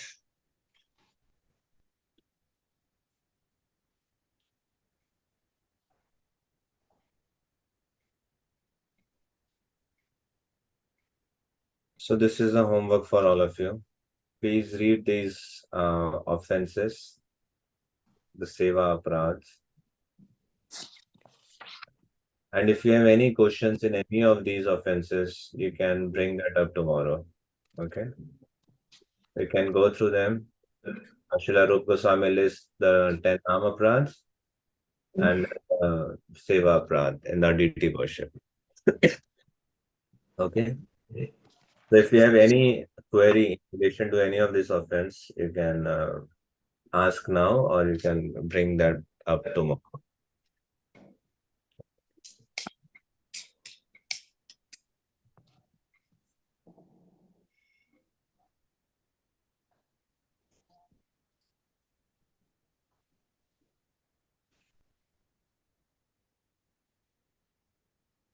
Yes, Vrindavan Vasi Prabhu, you have a question. Yes, Prabhu. Prabhuji, we have understood like if we will do offense, then our taste, we will lose the taste of the spiritual practices.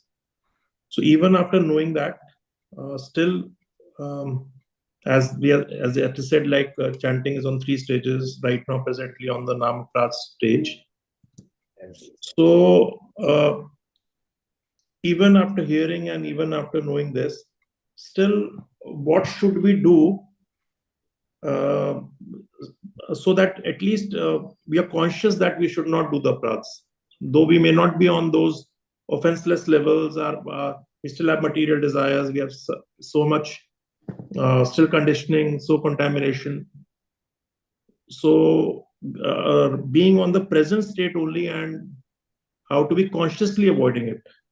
Yes, I know it's not good to be inattentive, but still I'm inattentive while chanting and other things, following Guru instructions. So then, how can we? I asked the same question to in our Bhakti Vaibhav class in Bhagavatam, similar topic was being discussed.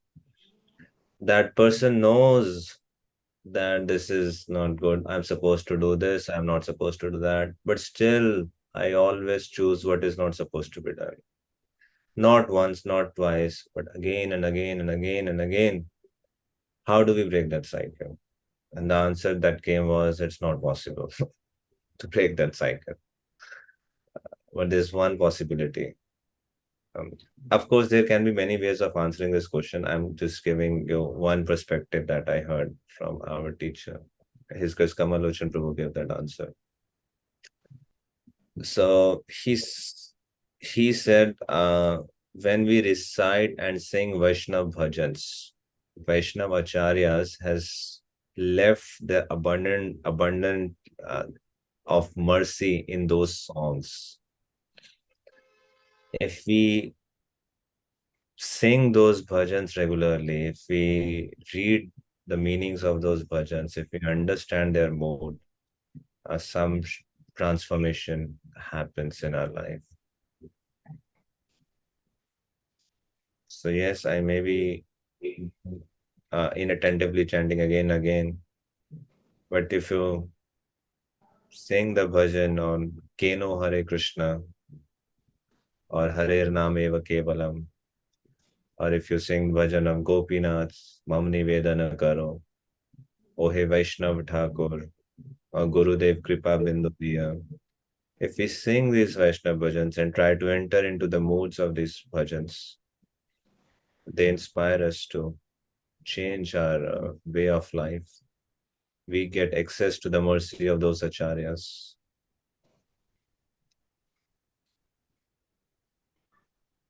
So that's one. Yeah. And of course, the whole chapters are there of Srila Rupa Goswami. We hear them, we read them. If we are working upon specific thing, let us say, out of all this, I'm just talking about inattention during japa. So then I can study and work about what is given by our previous acharyas in relation to these offenses. What are the guidelines that are given? So there's a very beautiful book of japa by His Grace Gurujan Prabhu. And there is a very beautiful book by Srila Bhakti Vinod Thakur, Harinam Chintamani.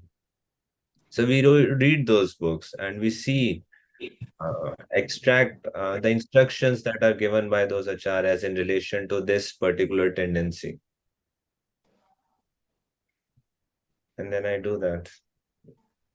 So one is, you find when we do these studies or what Srila Prabhupada said. So that's one way. Second is, of course, we have to see what inspires us in our life. I still remember when for the first time I saw His Holiness Radhanath Swami Maharaj chanting in the temple hall of Mayapur temple.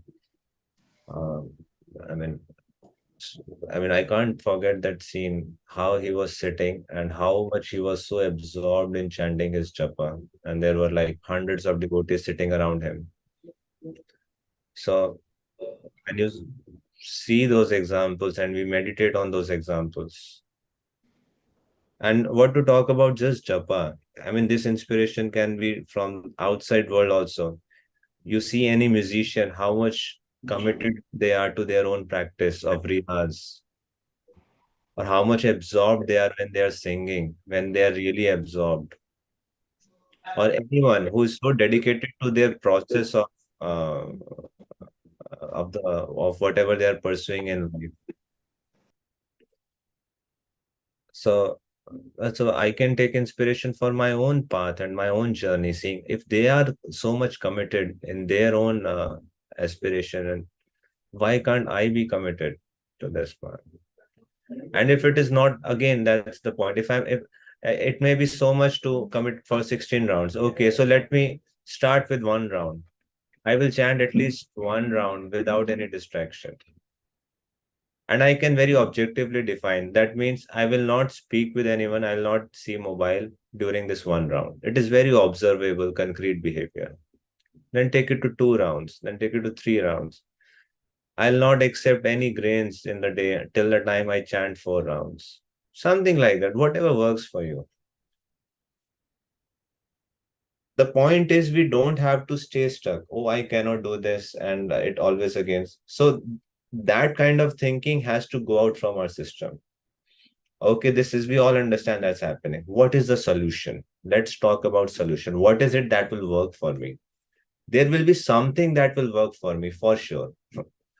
It is not that in entire creation, Krishna has given me human form of life and he has given me a path of devotion. And then I'm stuck that nothing will work for me.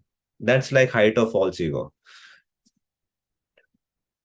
Definitely something will work for me if I am able to identify and if I take some proactive steps. And when I do that, Krishna will guide. God help those who help themselves. Yes, Ananta Mataji. A question suddenly arrived when somebody was asking about this pet thing. We know, and you also said that we should offer our obeisances to everybody, every person, because Krishna is residing there in the heart. Not actually offering obeisances, but at least within mind, I can pay obeisances. Yeah, that's what I wanted to say. But sometimes there is somebody, maybe in the family or not. You are praying for that soul, and you really want that person to be a devotee, and the only thing that you have that you can serve prasadam and pray. That's it. The other things won't work. And but if I'm not going and paying that person physical obeisances, somehow I don't feel like to do. I don't know, but I don't feel like doing this physically. So this is my mistake or what? I feel that it is my mistake, maybe my grudge or false ego, though there is no grudge. In the sense that it's my duty to serve, I'm doing that. But no personal relationship is not there with that person. I mean, loving relationship. Personal, obviously, family relationship is there.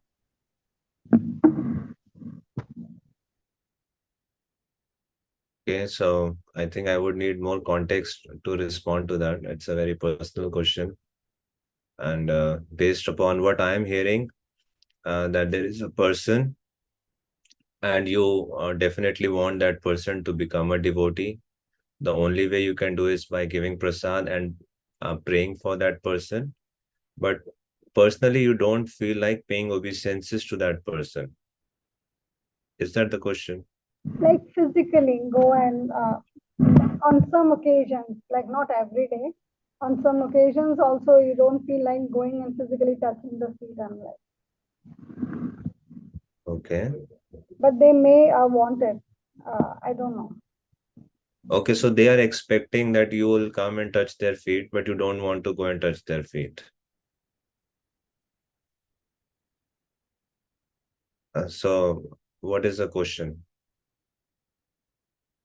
So regarding that, we should respect, we should pay our obeisances to our elders in the family, but somehow you are not, you don't feel like doing that physically.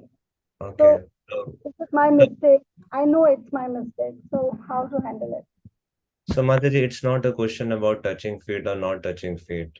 Someone can be touching feet and can still maintain a lot of grudge against that person. Someone may not be touching the feet and but may not have any grudge. Forget the externals.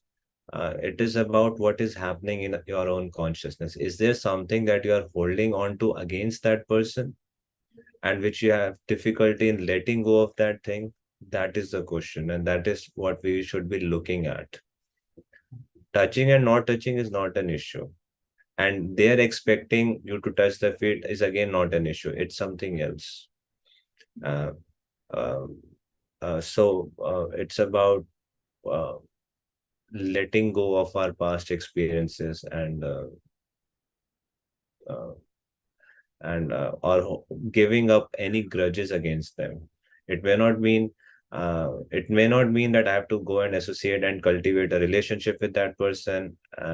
It may be that I don't want a relationship beyond this boundary with that person in my life. Our past experiences may be such that, may not be, I don't know the context.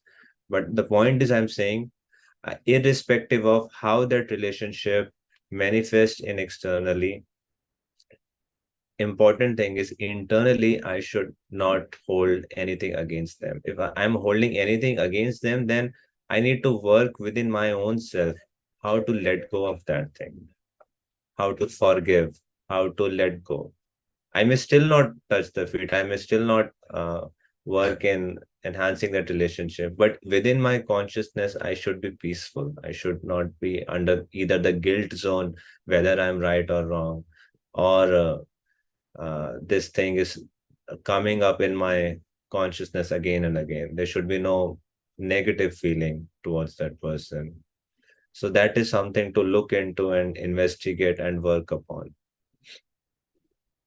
Don't worry about touching or not touching, and those are external things, right?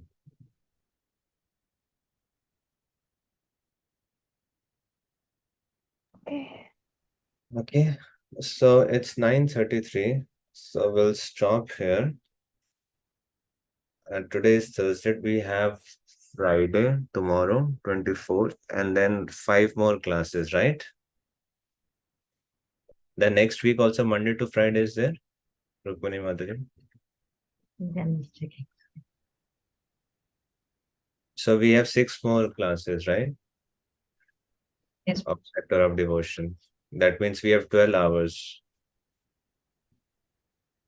And next week we have Monday to Friday, no? There's no off in between, as per the schedule. Yes, Prabhuji. And we have Monday to Thursday, Prabhuji. First, it's Monday, Tuesday, Wednesday, Thursday. Fourth, so fifth, Friday is not there. it's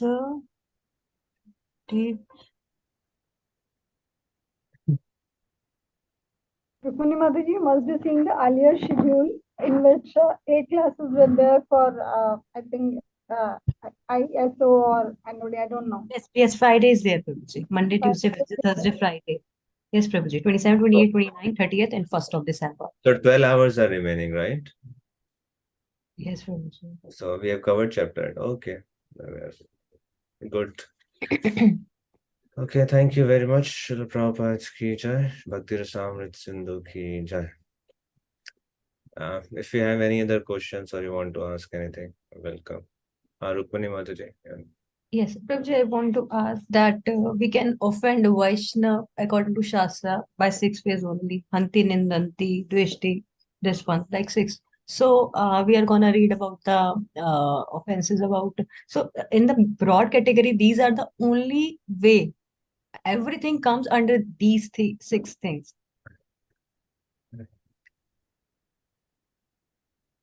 Yeah, can you think of something that is an offense and which is beyond this way? What can be something which is beyond this way and is a sign of disrespect? Actually, not. Just wanted to confirm. Yeah. Let us work upon these, sufficient for this life. Don't worry beyond.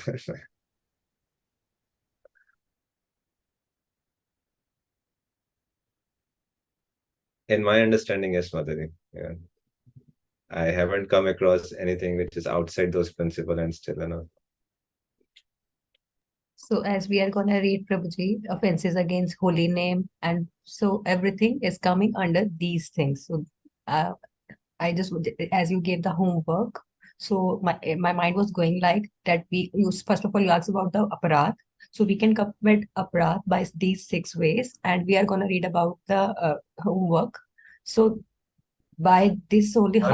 Where you're quoting? There are so many ways which are quoted. Yeah, 32 ways of offending, paying of, 32 offenses of in Seva Aparadh, and then there are further offenses given from Varha Puran. So this sixth one, that was from where you are quoting this? This is from Skand Puran. Hantinanti, where I read the translation. Whoever kills or blasphemes a Vaishnava, or whosoever is envious of a Vaishnava, angry with him, whoever does not offer him obeisances. The last one is feel joy upon seeing him certainly falls into a hellish This is condition. about Vaishnava Aparadh, not other Aparadh. Okay. This was in context of Vaishnava Aparadh. Okay, Vaishnava Aparadh, then Seva Aparadh is different, Nama Aparadh is different. so these three offenses mainly Yeah. we will. Okay. And there are other offenses also. Jiva Aparadh is there, and then Dham Aparadhs are there. So it's if we take the opposite way, then it's in a very positive way. So what is the opposite of offense? Coming near to Radharani. Not, I mean, in practical behavior terms. So or remember, if offense is disrespect, then the opposite of offense is respect. So if this is a list of how we can disrespect, just take it the opposite. What are the different ways in which we can pay respects? We can offer respects to Vaishnavas, we can offer respects to Dham, we can offer respects to Holy Name and to Vaishnavas. So just reverse it, and that is in the positive. Thank you. Yeah. Okay. Any other thing?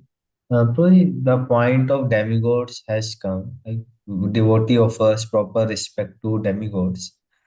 So, in devotion life, actually in household life, the family expect to follow some kind of rituals, and if we give them up because we are initiated now and we refuse to accept that rituals or traditions, so does it comes in disrespecting demigods?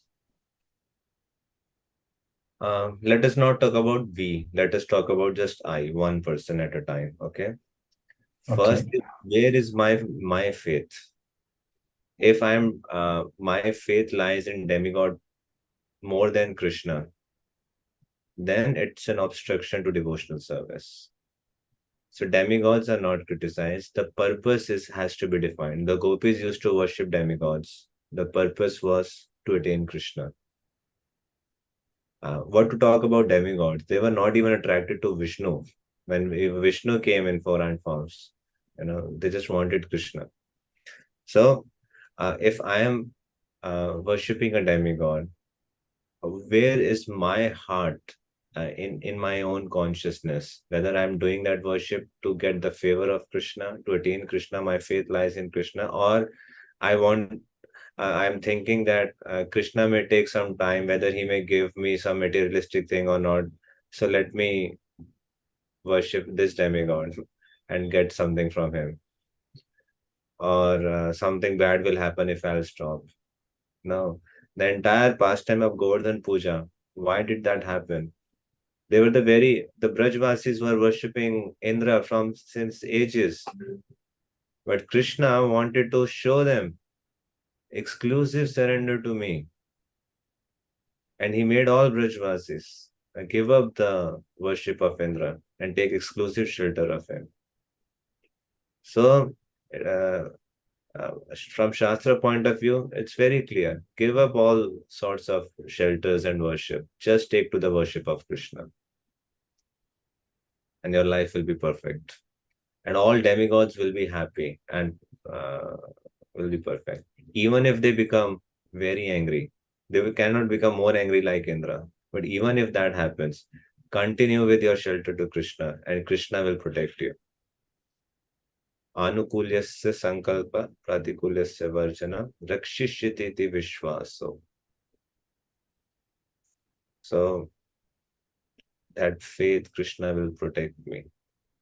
So give up all other sorts of worship with full faith and confidence. Just stick to the worship of Krishna. I'm speaking about personally. We may not be able to impose on our families. We may not be able to impose in our society and those things. Out of social convention, we may need to engage others. If someone else is there in the family, they want to worship someone else. So it is their home also, and it is their temple also, and they may keep those photos with them.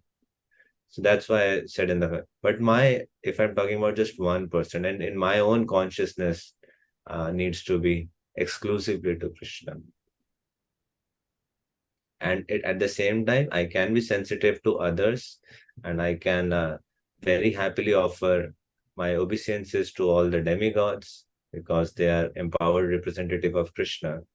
But my bhajan belongs to exclusively to Krishna.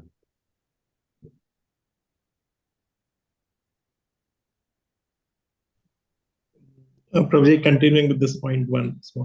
Prabhuji, during lectures, sometimes we have to point out some negatives of demigods. So we say like Indra became lusty, or Brahmaji became lusty, or maybe various other things. Because of pride, Indra did this, and because of this. So how do we make sure we are not disrespecting him? At the same time, we are the principle or the lecture says, okay, you should not have pride, or you should not. So we are saying this thing, but at the same time, we see a lot of Calls of teachers. demigods are not an impetus to give up their worship. So rather than focusing on the imperfection of demigods, our focus should be establishing the glories of Krishna. And at the same time, this choice we always need to give to the people in general. So rather than, I mean, this is not the right, I don't think it's a right or very inspiring contest. Okay, Brahma is imperfect, Indra is imperfect, and this and that. But rather, the Brajvasis, they did not worship Krishna because Krishna was a supreme personality of Godhead. They just loved Krishna because Krishna was so attractive to them. So we focus more on establishing the glories of Krishna, number one. Second, we need to explain the system of demigods. And demigod is a post primarily. And people who are approaching demigods, they usually go for material desires. Then we have to explain the futility of material desires. And even the best ways, even if demigods have to give benediction, that those are coming from Krishna only. So why not go directly to Krishna? And we can explain how Krishna is the best master, as given in Bhagavatam 11th canto. 6 reasons why Krishna is given as best master. But even after explaining all of them, important thing is we have to give people a choice. It is a choice and decision that they need to make in their lives. We cannot impose anything upon them. We can present, yes, this is what Shastra says, and see, this is what Krishna himself says in Bhagavad Gita. And we can give a very logical presentation, very devotional presentation. And yet, it is up to them whom they decide. And we will be respectful when we genuinely respect demigods. So if we are internally respectful to them, it will reflect in our classes also. So how to show respect? By genuinely being respectful to them. So Prabhuji, saying like in a lecture that because of material positions, Indra became so puffed up and he was having pride. So when you say this in a class, should we kind of have a mental block out, or we are disrespecting a That demigod? only happens, I think, because we don't have the complete context of Indra's life.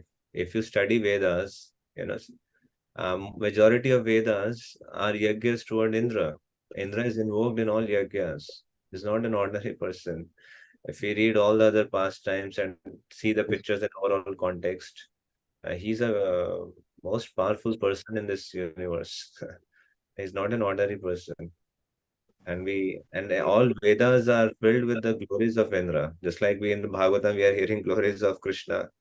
Vedic scriptures, especially in the Karma Kand section and all, and different Vedic sacrifices, if you see, they're it's glorifying Indra like anything. So mentally we can say, okay, this is only for the purpose of pointing out a certain point which we have to focus, but otherwise we are respecting them. Can we mentally accept that? I mean, even when narrating those pastimes, uh, um, to narrate those pastimes does not mean we are disrespecting Indra. That's what Shastra says. That's what happened when Brahma stole.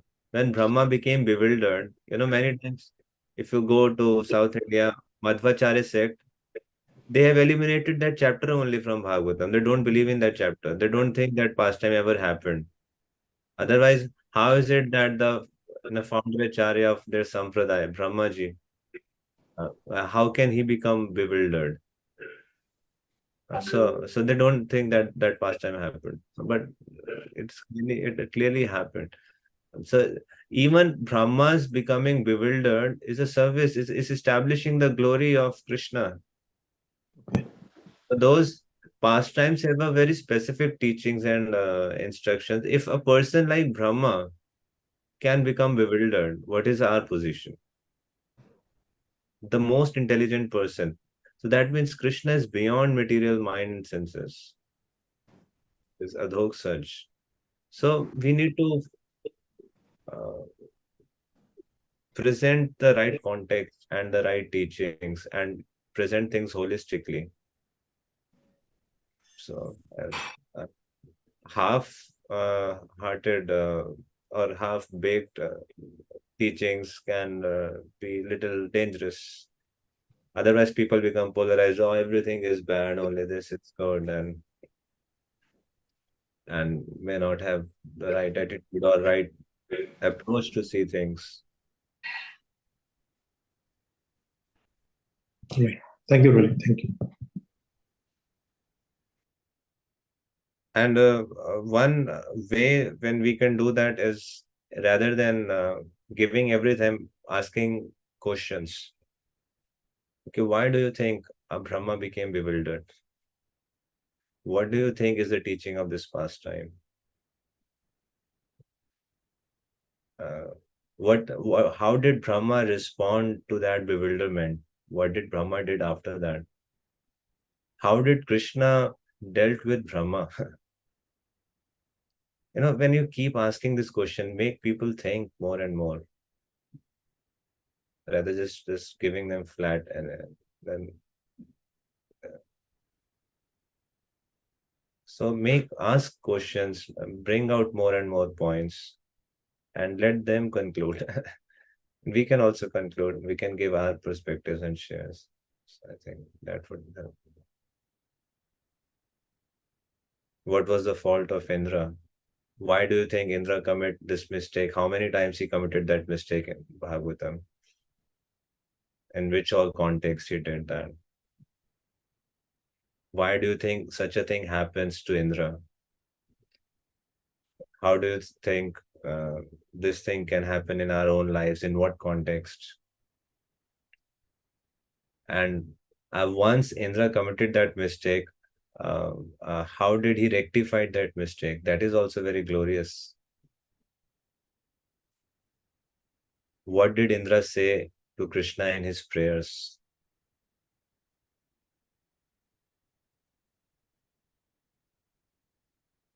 Why Krishna decided to take such a stand against Indra? What was the mood of Krishna? His mood was out of compassion and love.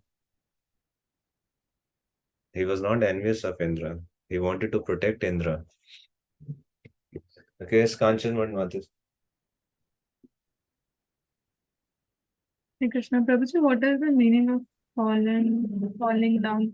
As you mentioned that it means forgetting Krishna, but we see that Neha, Vikram, and Ashwasti, and if we say that a person has fallen down, but ultimately Krishna reciprocates. Krishna does not forget that person, and the person also ultimately He does not hamper with the free will also, no? Why would he? Let us say if I am determined, I don't want any relationship with Krishna. I don't want Krishna in my life. So then he respect that free will of the jiva also. Is it not?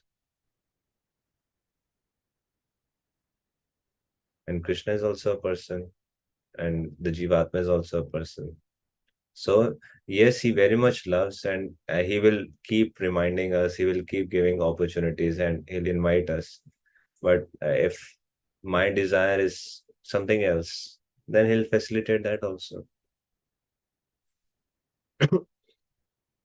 But if my desire is okay, I'm repenting and I want, and somewhere in my heart, I want that relationship with Krishna. So I'll also have to work in such a way that Krishna has to trust me now.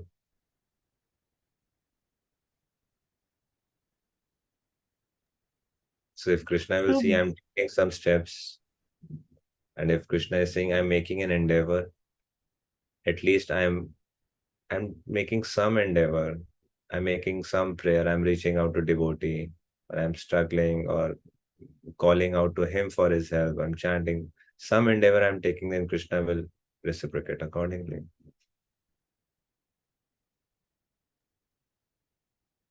So being fallen is a personal choice when a person a person decides that okay he want to forget Krishna.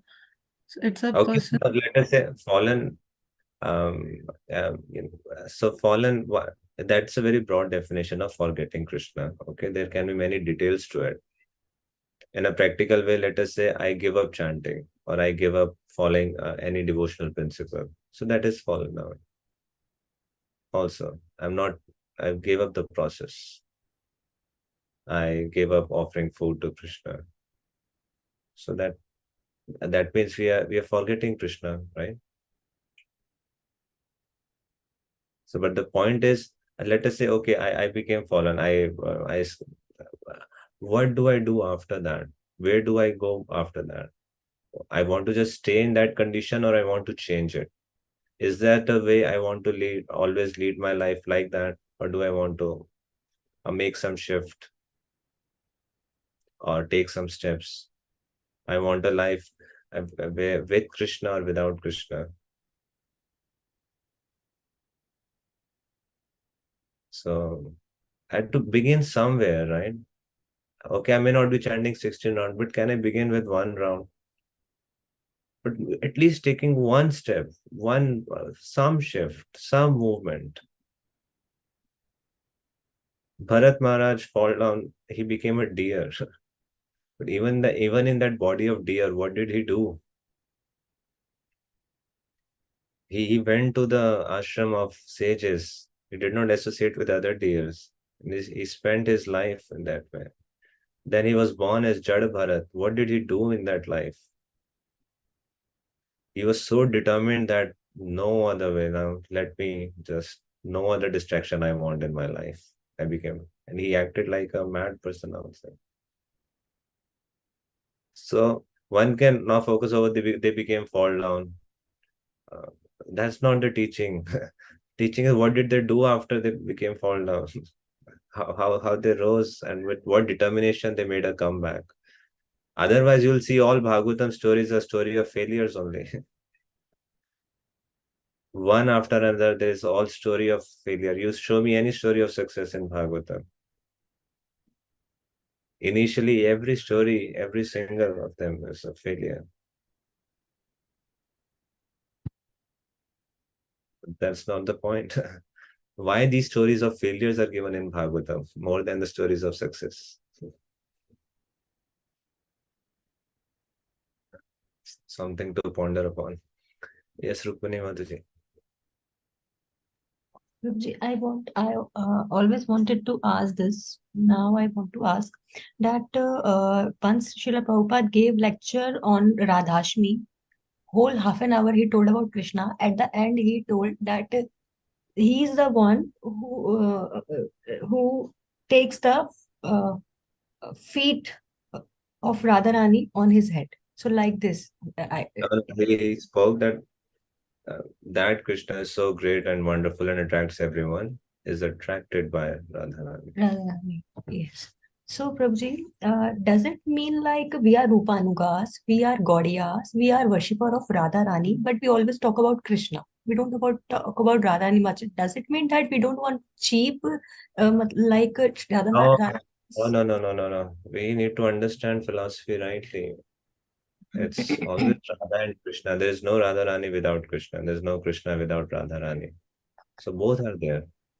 When we speak about Chaitanya Mahaprabhu, Radha Krishna Pranay Vrikriti, Ladi Shakti Rasman, Ekatmana Vapi Bhuvi Pura Deha Bedham Gatauta. So to understand, to see both of them together. Imagine there is no Krishna. What is the meaning of Radharani without Krishna? So our worshipable goal are both of them, Radha and Krishna. And yes, we say exclusively Raghunath Das Goswami in his prayer, he's a Prayojan Acharya, that we worship Krishna, Radharani because Radharani becomes happy by serving Krishna. That's why we serve Krishna. Ultimately to please Radharani. And that's a more esoteric stand. But it's always together. Actually, see, I heard 2 days back only His Ruknesh Prabhu mentioned in the lecture in the Kartik Yatra only. Prabhuji said that that yes, our acharyas are all manjaris and they have given us this. So the manjari bhav.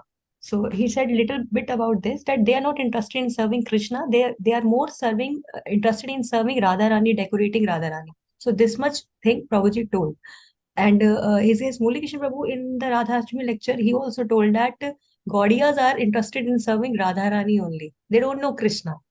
Krishna is lampat like this. So I'm understanding what you are saying, but still this isn't me. So just wanted to tell that this is in my mind. Because that gives more pleasure to Krishna. When you serve Radharani, it pleases whom Krishna more. They are not in competition with each other. They are one and the same. There's no difference. Yes. Radharani is the last Shakti of Krishna only. That's why Jeev Goswami wrote that bhajan. Krishna Premai Radha, Radha Premai Hari. Jivane Nadhane Nityam, Radha Krishna Gatir Mamaha. He did not say, right, Radha Jivan Matir Gata. Radha Krishna Gatir Mamaha. When you serve Radharani, Krishna becomes more happy. That's when we say Hare Krishna, when we say Hare, so Krishna is pleased. When we say Krishna, Radharani is pleased. Like this we can. Thank you so much.